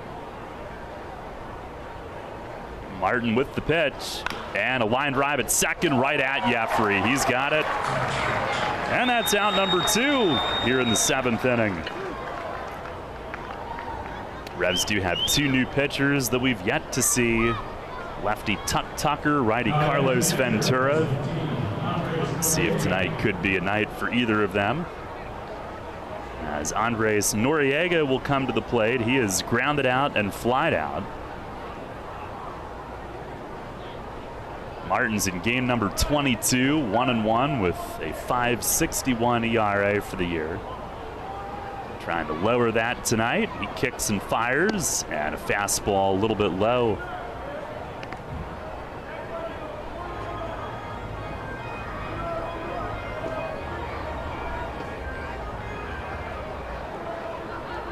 Jorge would also tie for the league leading Ks with his 5 tonight.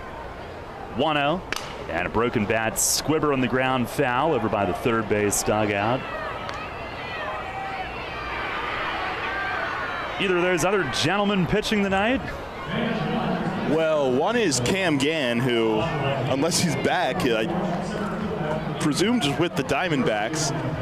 There is a chance Mitch Lampson's pitching tonight. They did play a doubleheader. Yeah, he is. He is on the mound in game 2. Yeah, second place. Still not a bad place to be. And presumably would have the highest or lowest active ERA because the man in first is Marcus Walden. There's a good slider for a strike. Martin ahead 1-2. Yeah, Walden went right to AAA with the Brewers out of Gastonia. Martin trying to finish off the top of the 7th. He's set. He fires. And a swing and a miss. He does. Fastball up and in on Noriega's fists. 91 gets him swinging, and a 1-2-3 inning for Martin in the 7th. It is stretch time here at Peoples Bank Park tonight. Revs out big. They lead it 10-1. Kids today, with Facebook, texting, TV, and video games, seems like fresh air and sunshine are things of the past. Remember playing catch, climbing trees, wholesome backyard fun? Heritage Lawn and Landscape Care remembers, give them lush grass, healthy trees, the good old outdoors. American is baseball and apple pie. Kids have every reason to stay inside. Don't let your lawn be one of them. Heritage Lawn and Landscape Care, world-class care right in your backyard. 717-292-9994. This is the Dan Patrick Show. Just like to say that y'all rock, man. Let's bring in Randy Johnson. Randy, what do you remember about that home run swing? From what I recall, it was a majestic home run. I mean, McGuire-like. So I got one of them in the book, and that was enough. So just wanted to kind of know what it felt like and what I was giving up all those years. And so, yeah, pretty cool thing. Dan Patrick. Mornings at 9 on Sports Radio 1350 WOIK. Spring is in the air, and Harvey's Rental can get you prepared for what's ahead. With the biggest selection of steel products on the market, Harvey's Rental will get you set for your next home project. From lawn and garden equipment, pressure washers, post hole diggers, and more, Harvey's Rental has it all. Have a special get-together or graduation coming up? Harvey's Rental has what you need to make your party memorable. Celebrating 60 years. Visit them in person at 1409 South George Street in York or online at harveysrental.com. New FM signal, new website. Visit us online at 989WOYK.com and take us on the go. Download the new WOYK app today.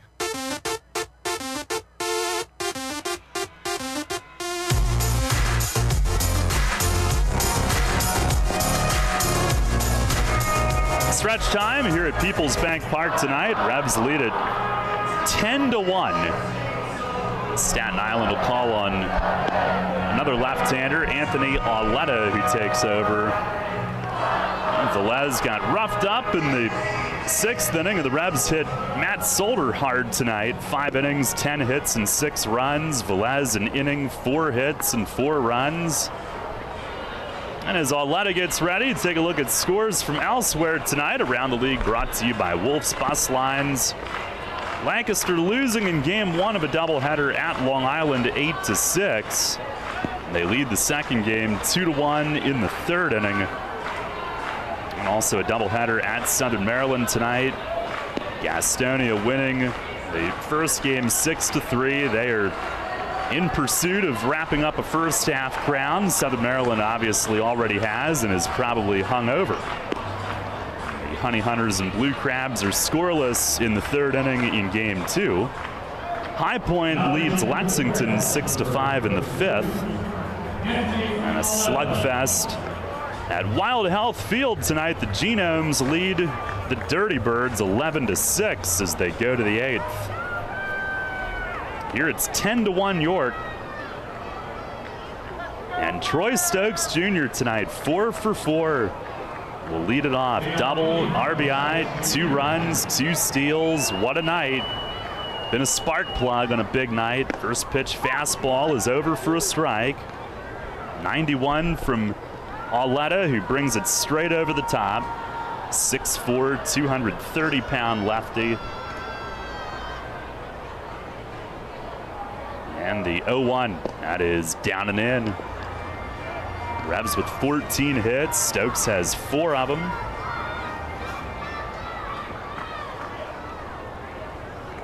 Matches a Revs season best for a hitter.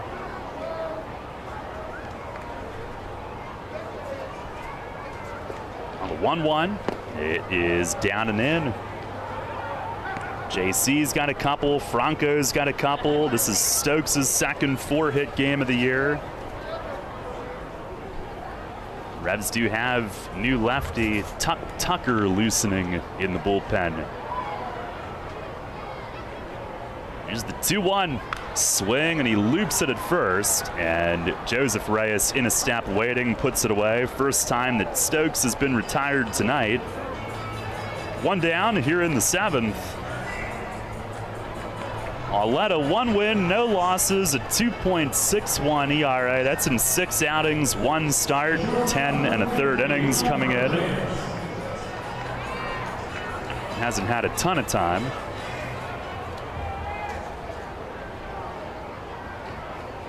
Here is Elmer Reyes, who's 2 for 4 with a double, 2 ribbies, and a run. First pitch, he swings and misses. Good breaking ball there, had him fooled on it. Arletta, a 25-year-old from Queens, just a 3rd-year pro. Was in the All-American Baseball Challenge in 2020 out of Malloy College. It was the pop-up league in New Jersey that summer. Then he went to Australia. He deals, and that misses outside. Another breaking ball. He had been in the Can-Am with New Jersey back in 2019, actually, to begin his pro career. Now deals, and a ground ball left side, and juggled at third by Betancourt. Picks up, throws, and he pulls Joseph Reyes off the bag. That'll be an error either way. He muffed it on the handle and then on the throw, and Elmer is safe at first with 1 out. First error of the game on either side tonight.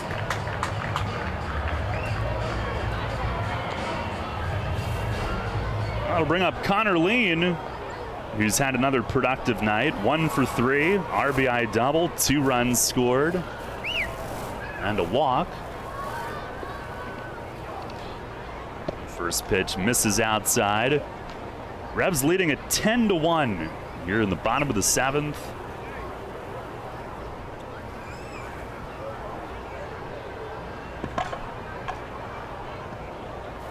Now the lefty set, he deals, and a swing and a miss. Lean went after a low one.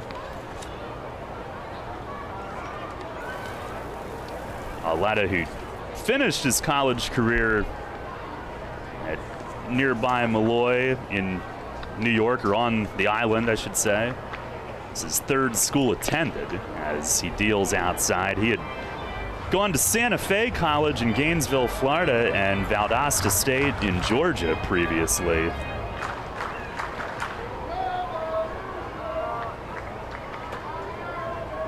And speaking of different colleges, Tucker's an interesting story. We'll talk about him in the 8th. Here's a swing and a nubber foul to the right of home plate, 2-2.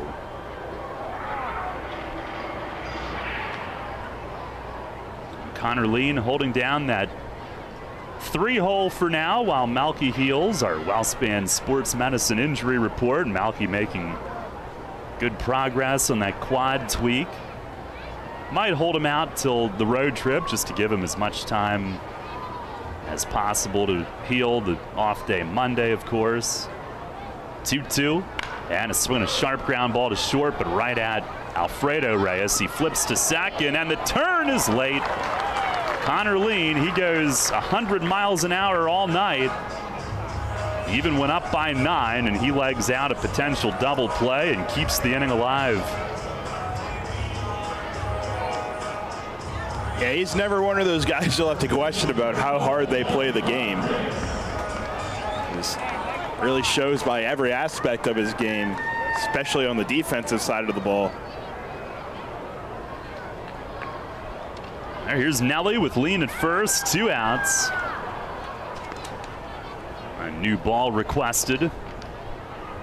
Nelly tonight 0 for 3, but does have an RBI on a bases loaded walk last inning. His league leading 55th base on balls, 33rd ribby. First pitch is a slider down out of the strike zone. new set of baseballs delivered to home plate.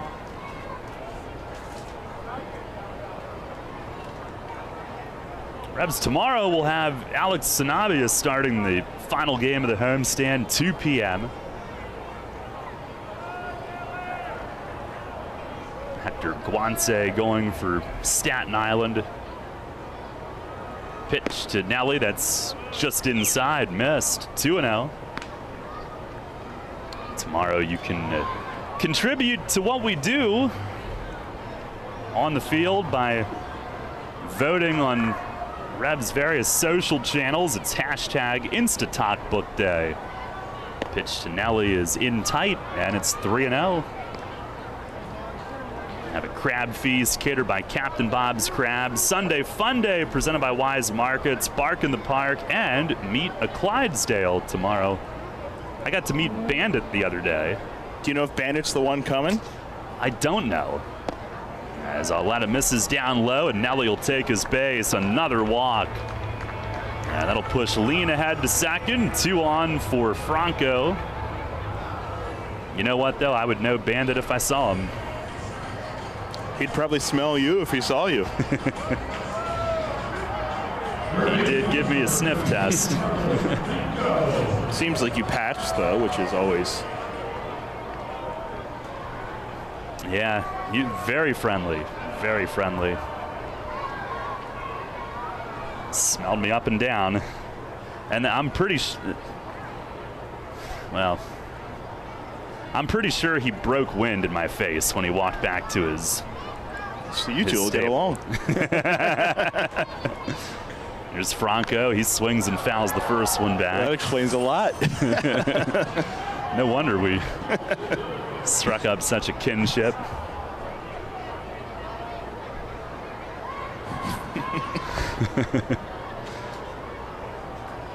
I mean, right in my face. That was over at Flinch Paws. It's a sign of friendship, I think, for them. I think so, yeah. There's certain cultures that do it after they eat to say what a good meal it was. There's the 0-1 to Franco. That's a breaking ball in. He twists away. Backpedaling away from home plate. Franco 1 for 3 tonight. League-leading RBI number 59 on a base hit last inning. And walked and scored in the first. His on-base streak up to 38. 7 shy of Nate Espy's franchise record. The 1-1. And a line drive right at first. Right at Joseph Reyes, who catches it. Wasn't the hardest hit liner that Franco's hit, but made a bid at another ribby. Just hit it right at the first baseman. No runs, no hits, 1 error, and 2 left. Now we'll see the debut of Tucker out of the Revs bullpen as we head to the 8th. York on top, 10-1. This is Revolution Manager Mark Mason. I love a great local neighborhood bar, and no matter what night of the week, Racehorse Tavern in Thomasville has something for you. Great food, fantastic bartenders, and ice-cold beer every night. Acoustic acts on Saturday and Sunday afternoons in our Four Seasons patio from 3 to 6. We've even got various fundraising events throughout the year and are a proud sponsor of 5 York City softball teams and the York Revolution, where you can come in as a stranger and leave feeling like family. The Racehorse Tavern, 738 North Beesicker Road in Thomasville. For more info, visit online at racehorsetavern.com. Many ancient cultures believed our feet to be the source of well-being. In fact, from the moment humankind first stood upright, our feet have been our most fundamental connection with the earth. At Flying Feet, we strive to strengthen that connection with a selection of summer footwear that are fashionably appealing, orthopedically correct, and most importantly, comfortable. Flying Feet. Since we introduced them, OOFOS has been the hottest brand of thongs, slides, and clogs on the market. Lightweight and fashionable, OOFOam technology absorbs 37% more impact than traditional foam footwear materials. Less stress on your feet and joints means OOFOS all-day comfort. Now Flying Feet introduces New Sole. These American-made thongs and slides are soft, lightweight, and super comfortable. Their supportive footbed addresses a variety of foot ailments. New soles are especially good for water fun as they float, are non-porous, and slip-resistant. See all of the men's and women's styles available for your summer fun at Flying Feet. Flying Feet. Flying Feet Sports Shoes, the sportswear specialty store without specialty prices. 1511 Mount Rose Avenue behind Domino's Pizza, just off exit 18 of I-83. Listen live and on demand with the new WOYK app and online at 989WOYK.com.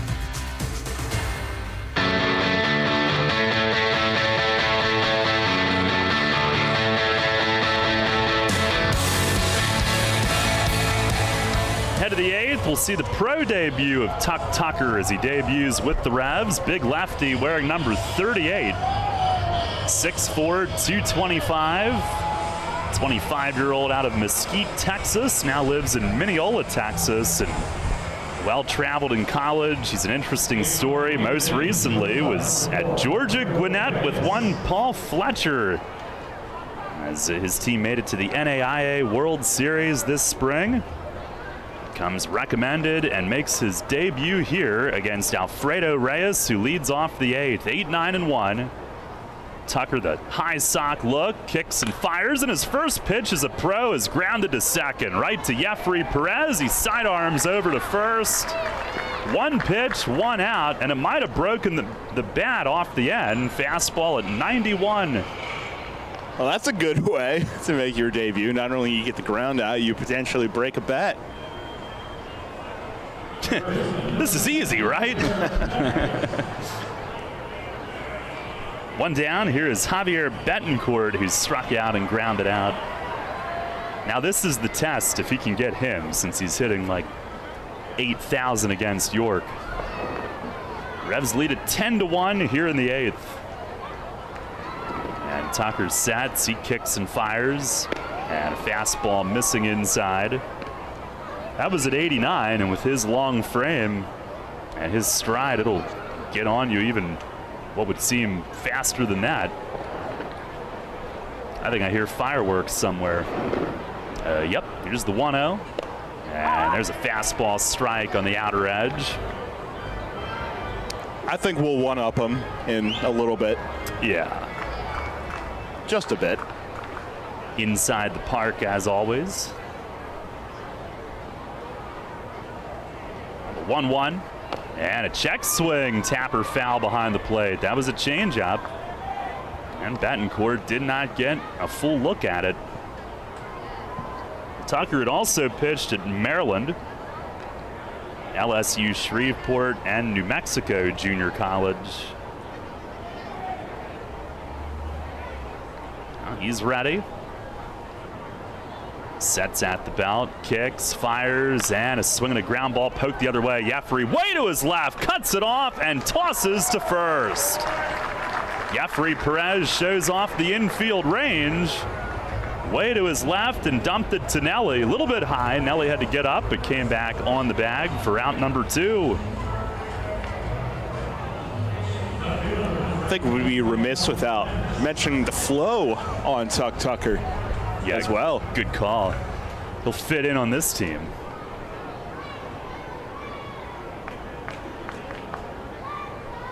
Now back to the top. First lefty that'll face Antoine Duplantis.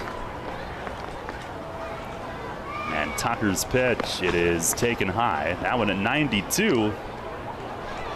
Duplantis 2 ground outs and a fly out tonight. Revs up 10-1 here in the 8th. Tucker to the belt. He kicks, delivers, and that misses high. I believe his given name is William. Is that right? I believe is what I heard. I think. Oh, we'll double check on that one. That's what the internet's for. And it's always right. Now Tucker ready. The 2-0, and a fastball that's in for a strike. He's a big prospect in Texas, ranked the number 4 lefty by perfect game for the class of 2016 when he came out of high school. Now kicks and fires, and a swing and a pop-up. He'll have a 1-2-3 inning in his pro debut. JC in left, started in, he drifts back, but takes care of it. 1, 2, 3, 8th inning for Tuck Tucker. 2 ground balls to second and a fly ball to left. And what a great debut to his pro career. And the Revs now have combined to retire the last 14 Ferryhawks in a row.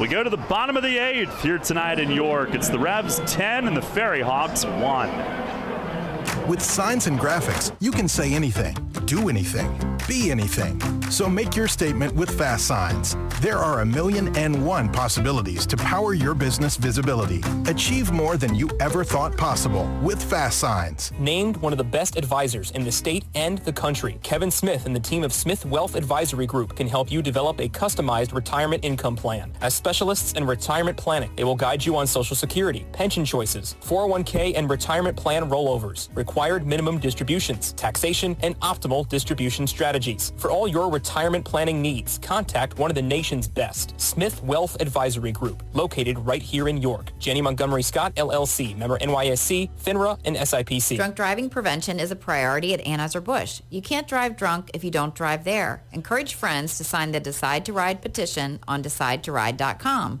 Brought to you by Anheuser-Busch, Mothers Against Drunk Driving, Uber, Brewery Products, and WOYK. Anheuser-Busch, St. Louis, Missouri. Can't get enough of the birds? Sports Radio 98.9 and 1350 WOYK has you covered. Join us all season on Mondays at 6 for the Baltimore Baseball Show, hosted by award-winning Orioles and National Baseball writer Dan Connolly from The Athletic Baltimore. Exclusive in-depth interviews, plus the latest insight and analysis on the Orioles every week. Talking baseball and the birds every Monday at 6. The Baltimore Baseball Show on Sports Radio 98.9 FM and 1350 WOYK. First in York, first in sports. Take us on the go with the new WOYK app. Download on the Apple and Google Play stores today. Sports Radio 98.9 FM and 1350 WOYK. First in York, first in sports.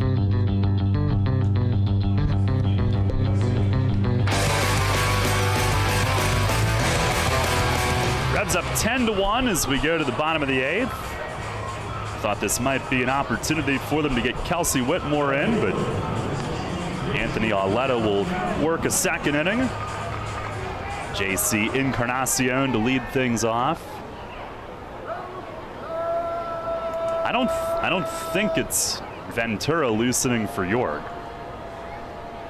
I think I see him seated in the bullpen. I guess one debut tonight is enough. Yeah, you have to debut him in waves, you know. JC leads off and looks at one in the dirt. That'd be almost too much excitement at one time. Big night for Encarnacion. Here's the 1-0. And he swings and drives one deep in left center, and it is gone! Line drive home run into the netting in front of the playground in left center. Revs with their first home run tonight on hit number 15 of the night. And JC with his third hit, his third RBI of the game.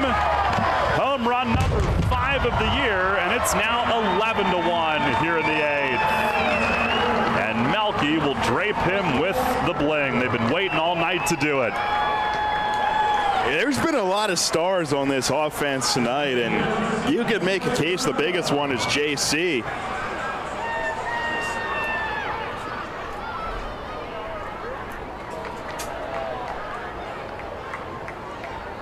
Well, now 11-1. And here is Josue Herrera, who lines one out to right field, and that's a base hit over the second baseman Aguilar's outstretched glove, and he's got his third hit. 3 for 4 and on base for the 4th time. Daryl, you've been doing this a lot longer than I have, but I have rarely seen so many discrepancies of the cleanliness between two sides of a scorebook. Yeah, I like when it's in our favor. That is hit number 16 to Staten Island's 3. Here is Lenin Rodriguez, who fouls the first one back to the net. Now he's trying to get into the hit column tonight. And actually, he and Nelly are the only two left out. Nelly's got a couple of walks and an RBI.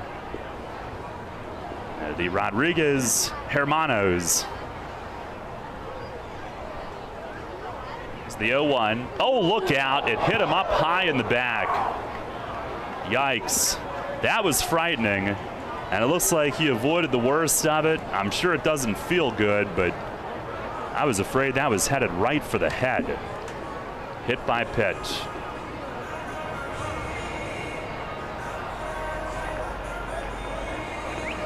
Well, it's one of those ones you just have to just be thankful, I guess. That had disaster potentially written all over it. Man. And I would think it simply slipped. It was already a 1-strike count, but that was frightening. Catcher Noriega will head out to talk with him. And now they're going to bring the pitching coach, Figueroa, and the athletic trainer out. Maybe there's something wrong with Auletta after that pitch. They do have, I believe, Kelsey Whitmore loosening in the bullpen. And the Revs, I'm told, it is Ventura who's up in their bullpen. So we're going to have all of the thrills on one night. It looks like Auletta will stay in.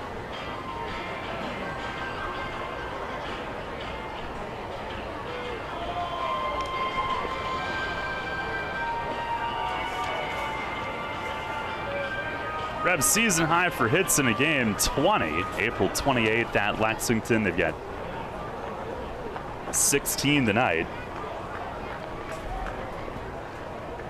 Here's Jeffrey Perez, who has 2 of them. He has scored 3 runs out of the number 9 spot. He'll bat from the right. First pitch is a fastball for a strike. Single, steal, run in the second. Walk and a run in the 4th. Double and a run in the 6th. And then hit it hard again in the 6th, but lined out to end that 4-run inning. It's the 0-1, and a curveball way outside. By the way, JC's home run, the Revs' 69th of the year. They came in tonight 2 off the league lead behind the Genomes. 1-1, and a changeup. It is a very high strike call. I think Nate Caldwell might be ready for the fireworks. He and Jeffrey have a little understanding after the fact.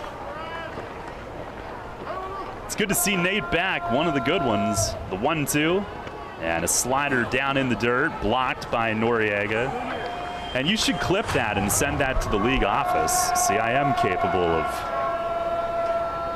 complimenting when due.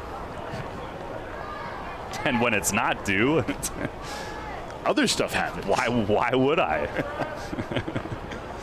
That's the rub. Here's the 2-2. That misses way high. A full count, still no outs here in the 8th. The run home on the JC blast. Followed by a single and a hit by pitch.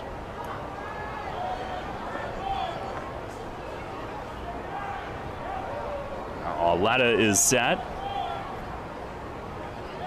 And kicks and deals. Breaking ball misses high. Jeffrey is on the walk. First 4 have reached here in the 8th, and Jeffrey on for the 4th time in 5 trips to the plate tonight. Do you think Pete Davidson is tuned in? He's part of their ownership group. Sorry, I only know Skeet. Okay. I can tell I don't think you get that one. No. Sorry. Oh, man. All right. Sorry. So, let's see. Obviously, Am I supposed to? It's a pretty funny story. You might recognize when time comes. Obviously, Pete is now dating Kim Kardashian. Right. Still? Apparently. Who knows? I don't keep up with the Kardashians as some do. Here is Stokes and a fastball missing outside. I thought I saw on Twitter that was over. But who knows? I really don't know. Anyway. So, obviously, before Pete Davidson, Kim Kardashian had dated Kanye West. Oh, okay. So, Kanye did not take too kindly to Pete dating Kim and went on multiple Instagram tirades where he did a lot of things in turn. One of them referring to him as Skeet, and that kind of continued. I got you. Well, the athletic trainer and Edgardo Alfonso are both out again, and Arletta's going to leave this game, and Kelsey Whitmore will come in and inherits a mess. Bases loaded with no outs here in the 8th. Revs leading at 11-1, and will inherit a 1-0 count on Troy Stokes Jr. when she does. And she'll get all the time that she needs to loosen, as it was an injury substitution. So we'll take a quick break. Back to People's Bank Park in a moment. Revs leading it 11-1 here in the 8th. WellSpan Health delivers orthopedic care you can count on. From common bone and joint problems to complex injuries, our team of surgeons, physicians, therapists, and athletic trainers work together for you. We are here for professional athletes, athletes in training, and the weekend warrior. We're the official sports medicine provider for the York Revolution, the York Suburban Trojans, and your weekend tennis team. That's how WellSpan Health delivers orthopedic care you can count on. York's biggest and best Independence Day celebration is back with the winning trifecta. Celebrate America's birthday with America's pastime, patriotic music, and the region's most spectacular fireworks. July 4 York, presented by Traditions Bank, combines the fun of a York Revolution game with the return of the York Symphony Orchestra and a dual fireworks display. Bring the family to the home of the York Revolution before the July 4 game for the free Planet Fitness judgment-free fun zone. Then the Revolution takes on the rival Lancaster Barnstormers at 6:30. Next, it's a free concert and sing-along by the York Symphony Orchestra and Chorus, presented by WellSpan Health. Finally, the grand finale, a free dual fireworks display presented by Gladfelder Insurance, launched from inside and outside the ballpark. Get your tickets today at July4York.com. That's July4York.com. With signs and graphics, you can say anything, do anything, be anything. So make your statement with Fast Signs. Stop in today or visit fastsigns.com. You're on York's home for Sixers basketball. Sports Radio 98.9 FM and 1350 WOYK. First in York, first in sports.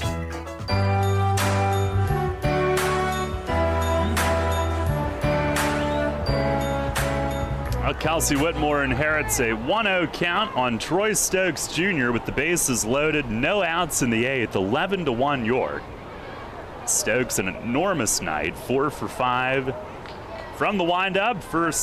Second pitch of the at-bat, first from Whitmore is high. And it is 2 balls and no strikes. Revs facing her on the mound for the 3rd time. Here's the 2-0, and a swing and a foul back over the netting into the stands. Had a 4-run inning against her in May at Staten Island, and then she put up a 0 last week. 3,724 the attendance tonight. Pitch to Stokes is high and tight, and it's 3-1.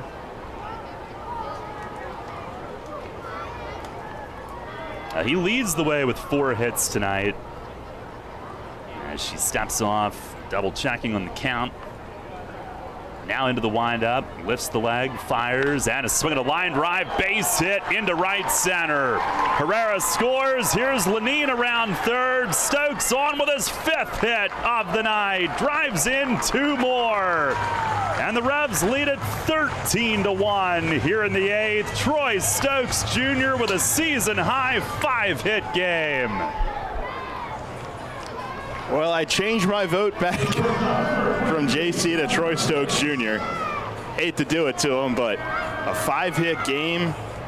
I believe the first 5-hit game for York this season. Jeffrey goes first to third on it. And here is Elmer Reyes. First pitch breaking ball is low and away. The Revs with hit number 17 as a team. 5 for 6 for Stokes tonight. Drives in his 2nd and 3rd runs of the evening. Pitch, it is fouled back upstairs. And the first 5-hit game by a Revs hitter since Melky did it September 7th of last year in Lancaster. Just the 12th time in Revs history. There's a ball up high, 2-1.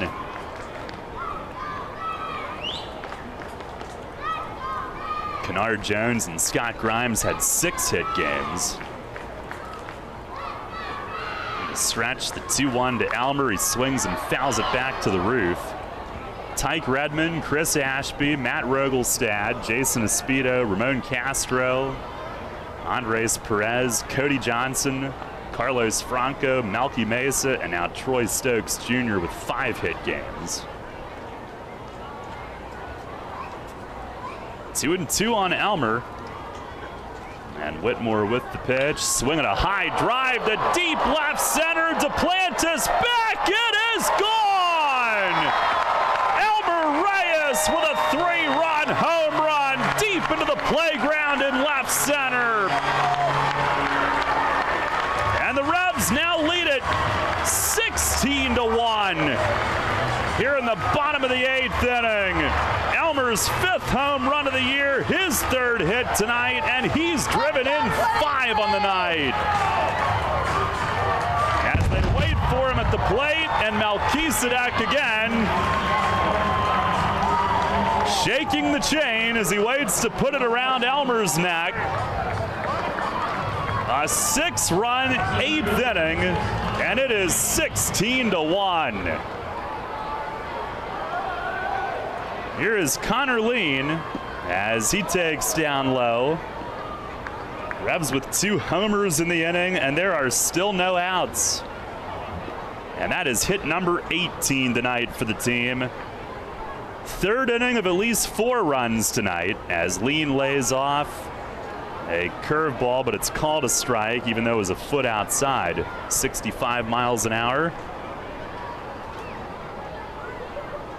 Pitch, and he swings and smacks one past Betancourt at 3rd, and it ricochets into left. That ball was scalded, and Connor Lean with his 2nd hit of the evening, and the Revs with their 19th. He smashed that one. The home run for Elmer, 362 feet, left the bat at 95.4. JC's earlier this inning, 363 feet. Same area, left the bat at 103.3. Here's Nelly, and he lays off low. Revs 1 hit away from tying a season high in hits. Pitch, it is a called strike. Slider at 66. Nelly 0 for 3 with 2 walks and an RBI tonight.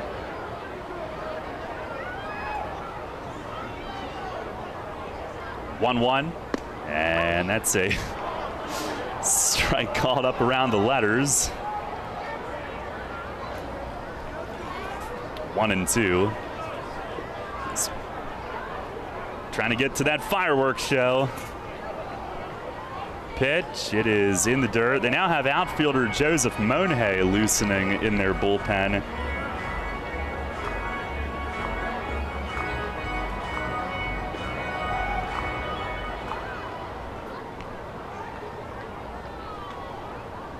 Two to Nelly. He swings and he pops it up. At second base, Aguilar drifts back into the outfield, waving his arms, has to back up more, and he does snatch it. A little bit awkwardly, but makes the grab. And that is the first out of the inning.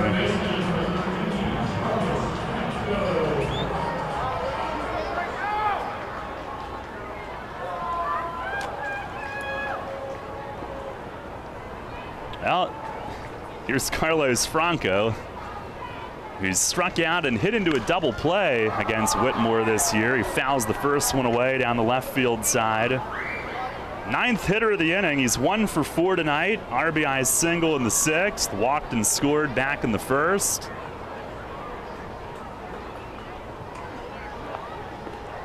the 0-1. And he swings and drives this one high and deep. Right center. This one's back. It is gone to the top of the lawn in right center field. Carlos Franco, a no-doubt shot. 2-run homer. It's an 8-run 8th inning, and the Revs lead it now 18-1 as Franco becomes the league's second to 20 home runs this season. Yeah, now brings himself one within another first half record set by Telvin Nash. Nash with 21 homers in the first half of 2019. Franco already passed him in RBI, is now breathing down his neck in the home run category as well. It is a laser show tonight. And Edgardo Alfonso to the mound will make a move. Carlos Franco just hit it 420 feet. It left the bat at 105.3. And Whitmore given a standing O as she exits. But the Revs pouring it on here in the 8th have put up a snowman and lead it 18-1. And they've tied a season high with 20 hits. Franco, the first in the league over 60 RBIs this year. 3 tonight gives him 61. And now Joseph Monhay, one of their outfielders, will come in as he loosens.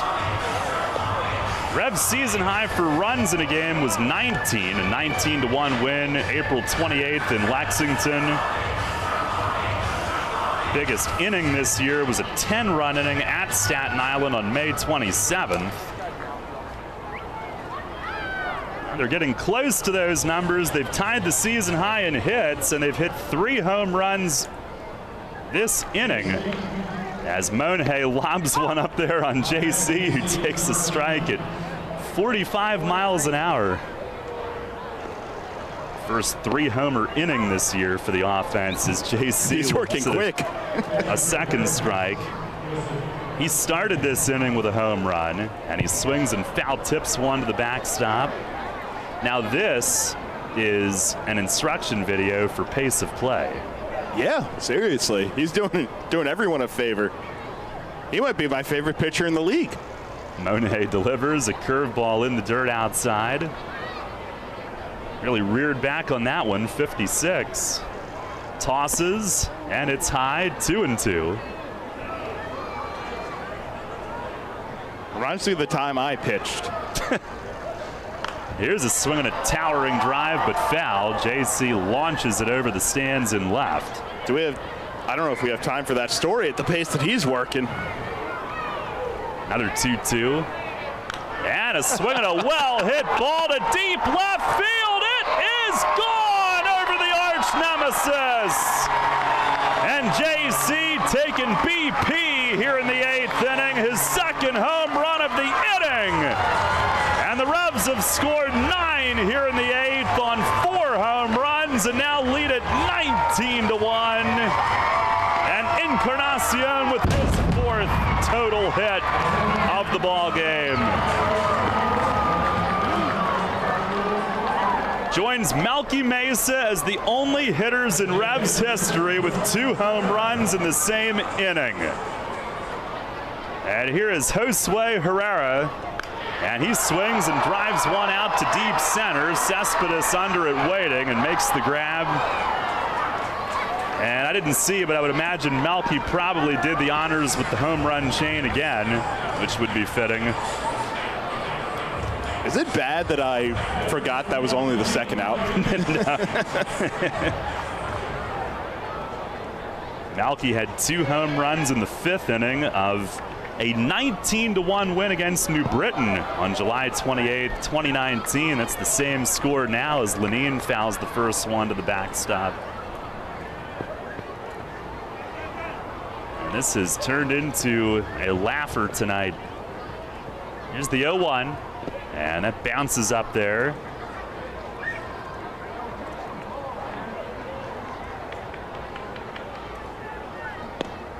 Now Monhay delivers a strike up at 72 there. 1 ball, 2 strikes to large.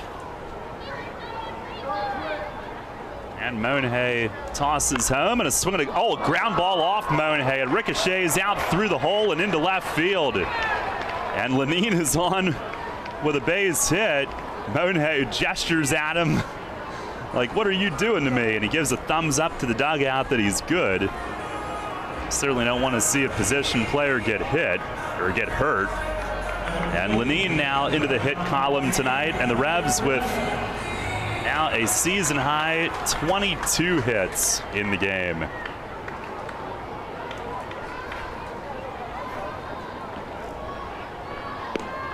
And here is Jeffrey Perez, who takes a strike. That is their most hits in a game since 2019. Pitch to Jeffrey is popped up. Back from second is Aguilar into shallow right center, still backtracking, and he makes the grab to end the inning, but the Revs scored 9 times in the 8th. And this is turned into a fiasco here tonight in the Revs' favor. 4 homers in the inning, and they have busted the door down on this one. We're going to the 9th. York on top, 19-1. Comfort and convenience await you at the newly renovated 4 Points by Sheraton York, situated in the suburb of historic downtown York. Our hotel provides easy access to popular local attractions, including the Harley-Davidson Factory, the York Fairgrounds, Hershey Park, the Gettysburg Battlefield, and Lancaster Amish Country.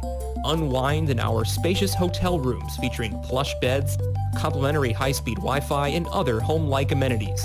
Head to our on-site restaurant and lounge, Trios, to enjoy delicious American cuisine or an evening cocktail. Keep up with your exercise routine while traveling by using our family-friendly hotel's fitness center and the largest indoor heated pool in York. We also feature flexible meeting space for memorable events. The combination of modern accommodations, excellent service, and a great location will make your stay at 4 Points by Sheraton York.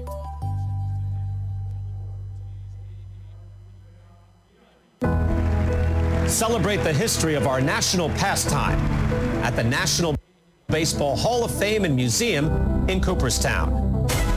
See priceless treasures that will bring your baseball memories to life. Connect with events that have shaped and changed the game and our country. Our stories to tell, your memories to share. Plan your family visit today at baseballhall.org.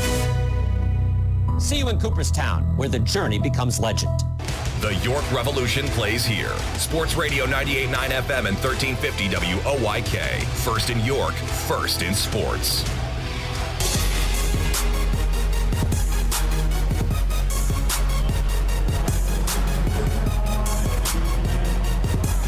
Head of the 9th, it's actually Duke Von Schaman who is on here. Revs lead at 19-1. And man, did this thing blow up. I had so many notes that I was like on the verge of looking up, and then something else happened, and I can't even remember what my line of thinking was. Well, we have perfect time for story time of that time I pitched. Yes. So let's see. It was the last season I ever played baseball, my Legion season after I finished high school. There's a first pitch strike on Dilson Herrera, who leads things off. And if you ever played Legion, especially for a team that didn't win a lot, you had a lot of guys that just stopped showing up to games. Oh, no. 0-1, it is a called strike inside corner. So me, being the heart and soul of the team as I was, I said, "Coach, don't worry, I'll pitch tonight." And so I had done all my warm-ups, and I wore a compression sleeve. Duke fires, and it's swung on and fouled off to the right, out of play. And if you've ever worn a compression sleeve, if you take them off after you've thrown a lot, your arm just feels numb. So it was a gray sleeve. They told me it was too close to white, so I had to take it off as I had taken the mound. And Duke fires home and misses up and in, 1-2. So I threw, I think it was 3 innings with no feeling in my right arm. But I actually got 1 strikeout, which I was surprised about. and then a couple of ground balls, but in total I gave up about, I think it was like 8 runs. 2 of them had to be earned, though, because there were a lot of errors. Now this one bounced toward third. Franco comes up by the bag, gloves it fair, throws across his body on the money at first. Revs doing everything tonight, and Franco makes the charging play. An athletic play from third for out number 1. I threw maybe a little harder than Monhay did, but well, sometimes you have to throw under the bat speed too. Exactly. Why do you think I rolled so many ground balls? They were all out in front on it. I threw one curveball and I got laughed at by the entire bench, the opposing bench. They kind of bullied me out of throwing any more breaking stuff. Here's Angel Aguilar as Duke misses high and tight. Joke's on them. It dropped in for a strike, but my self-esteem was already too crushed at that point. Now the wind, the 1-0, and that's over for a strike. 2-seamer from Duke. Aguilar 0 for 2 with a walk tonight. Jorge's about to win victory number 5, as this one is fouled away down the right field side, deep, but fading foul. That actually had home run distance. It goes caroming around under the tents. Trying to remember what I was trying to look up. I think Stokes' last 5-hit game. That's going to have to wait for later. Just it all happened so quickly. Duke fires, and a swing and a bouncer off the plate, and he can't get to it. Elmer bare hands, but has to hold it, and that ends the streak of 15 in a row retired. Aguilar chops an infield hit off the plate and right over Duke's head. He was trying to figure out how to get to it off the side of the mound. Right into no man's land. And that is Staten Island's first hit since the 4th inning, and just their second hit since the 1st inning. Just 4 total hits tonight. Here is Cespedes, and he swings and lines one to center. That's a hit. Lean over toward left center, plays it on a bounce. Back-to-back singles, first and second with one away. Some could say the rally is on.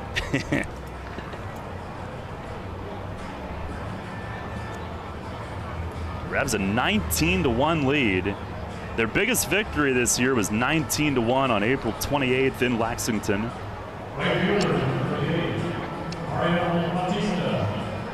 By the way, the 22 hits tonight is tied for the 6th most in a game in team history. Record is 28. 9th time that they've had at least 22. Here's Mariel Bautista. He swings and fouls the first one back upstairs. That'll come down below.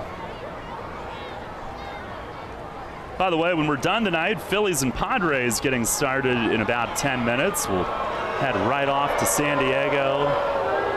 Uh-oh, we got some boos because I think an older kid went and grabbed the ball, and there must have been a younger one nearby. And I think he might be upset. That's not cool. Here's a swing and a foul tip into the mid. Who, the kid that he got booed or the other kid that he took the ball from? Is Zach Hampel here? Does he still go to baseball games? I haven't. Or has he been sort of just bullied out of going? Yeah. Well, they're gonna get the youngster a ball from the Revs dugout, fortunately. 0-2 and a swing and a miss. Change up from Duke. And the Revs an out away from wrapping this one up. Hey, I mean, kudos on the older kid. That's a ball that got featured in a Wall Street Journal article last week. So you never know. Well, everyone has priorities. Yep.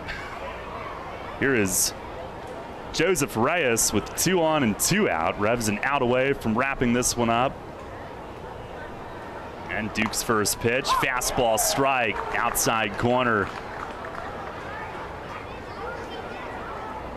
Now we took care of the young lad that I guess had it taken from him. Here's the 0-1. And a swing and a ground ball foul down past the first base coach's box. 2 strikes. I think Eduardo Rivera fielded that cleanly in the hat. Oh, wow. We're seeing everything tonight. Here's the 0-2. And it misses upstairs.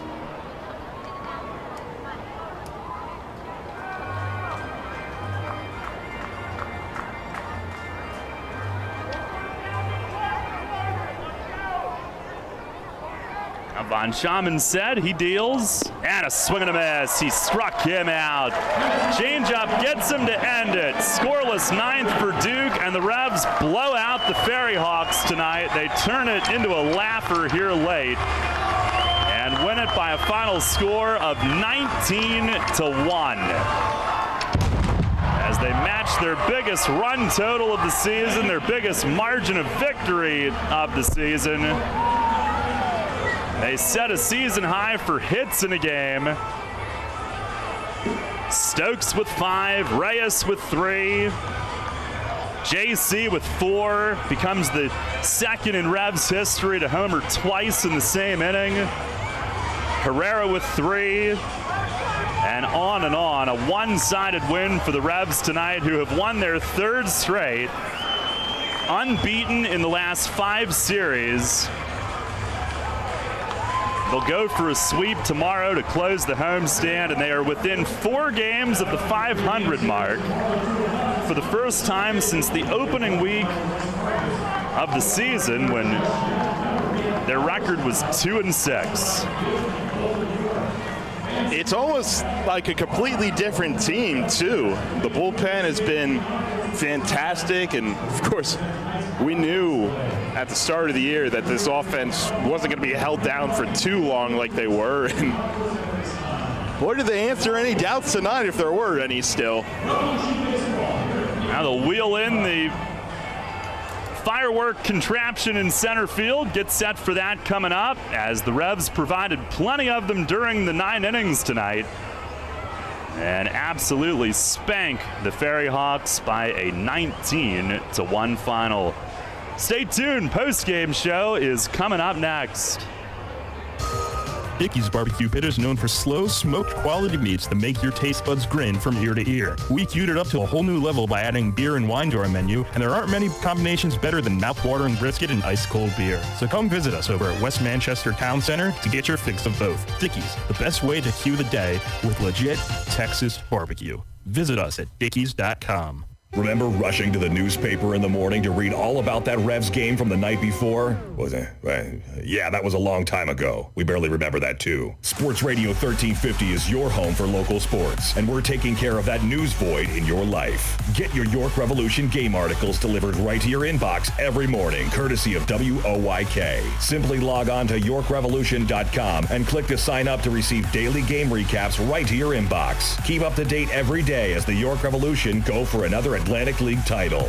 We're your source for local sports. Sports Radio 1350 WOYK. First in York, first in sports.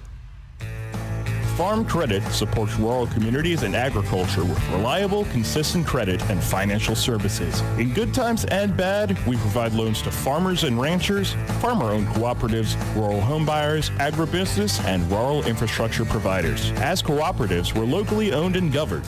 We help agricultural producers feed the world. For America's farmers, Farm Credit, supporting rural communities and agriculture. Learn more at farmcredit.com. Get the latest on the Orioles with the Baltimore Baseball Show, hosted by Dan Connolly. Mondays at 6 on Sports Radio 98.9 FM and 1350 WOYK.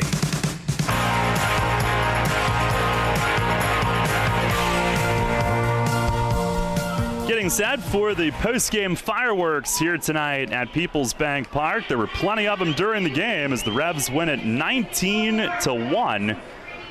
And recapping things tonight as we welcome you to the post-game show, brought to you by Brewery Products and their Decide to Ride campaign. You can sign the pledge online at decidetoride.com. Get home safely every time.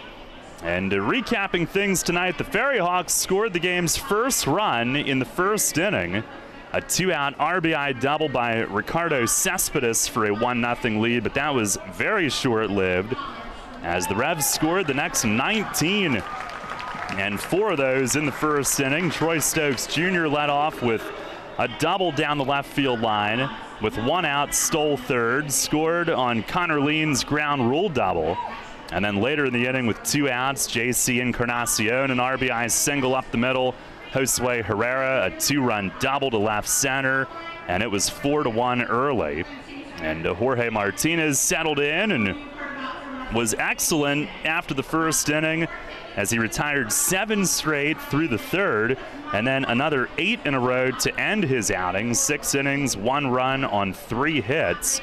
Second straight start that he allowed just 3 hits in 6 innings against Staten Island. Last Saturday it was on 0 runs. Tonight it was on 1 run. And the offense continued to pad the lead, scoring in the second on a Stokes RBI single up the middle.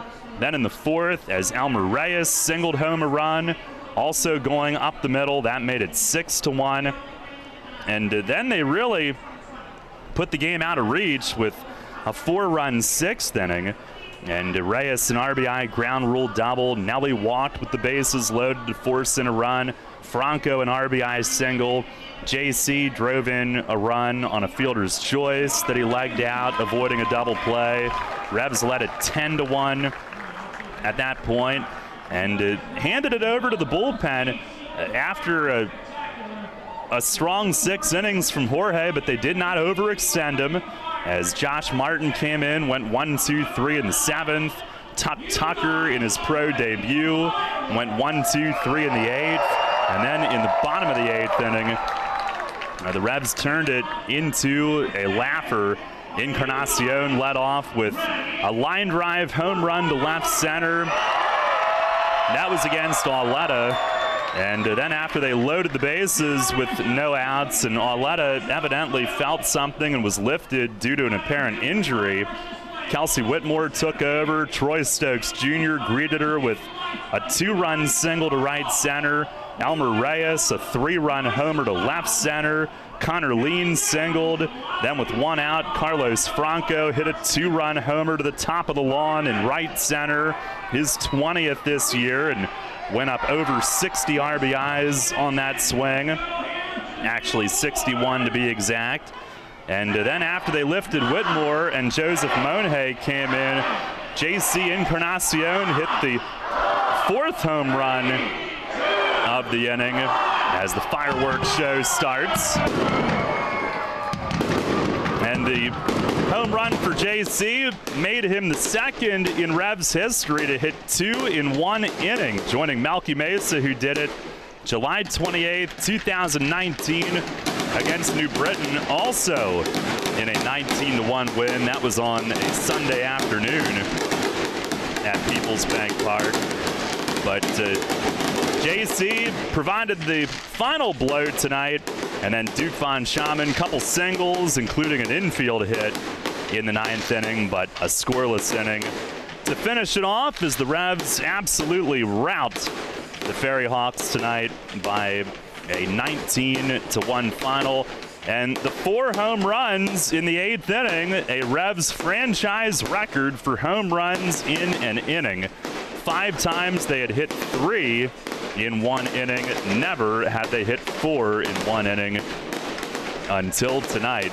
They tie a season high in runs. They set a season high in hits, their most hits in a game in almost exactly 3 years. They had a 25-hit performance in a game at Southern Maryland late in the first half in 2019. And tonight marked their most hits in a game since that particular night in Waldorf. In fact, that was July 2nd of 2019. And 4 home runs as a team tonight, all in the 8th inning. The 4 for the game comes within 1 of a season high for home runs in a game. 10 days ago, they had 5 in that day game midweek in Lexington. But a blowout win for the Revs tonight, who improved to 26-30. They've won 3 straight, and they are now 22-16 since May the 13th. They've also won 9 of the last 13.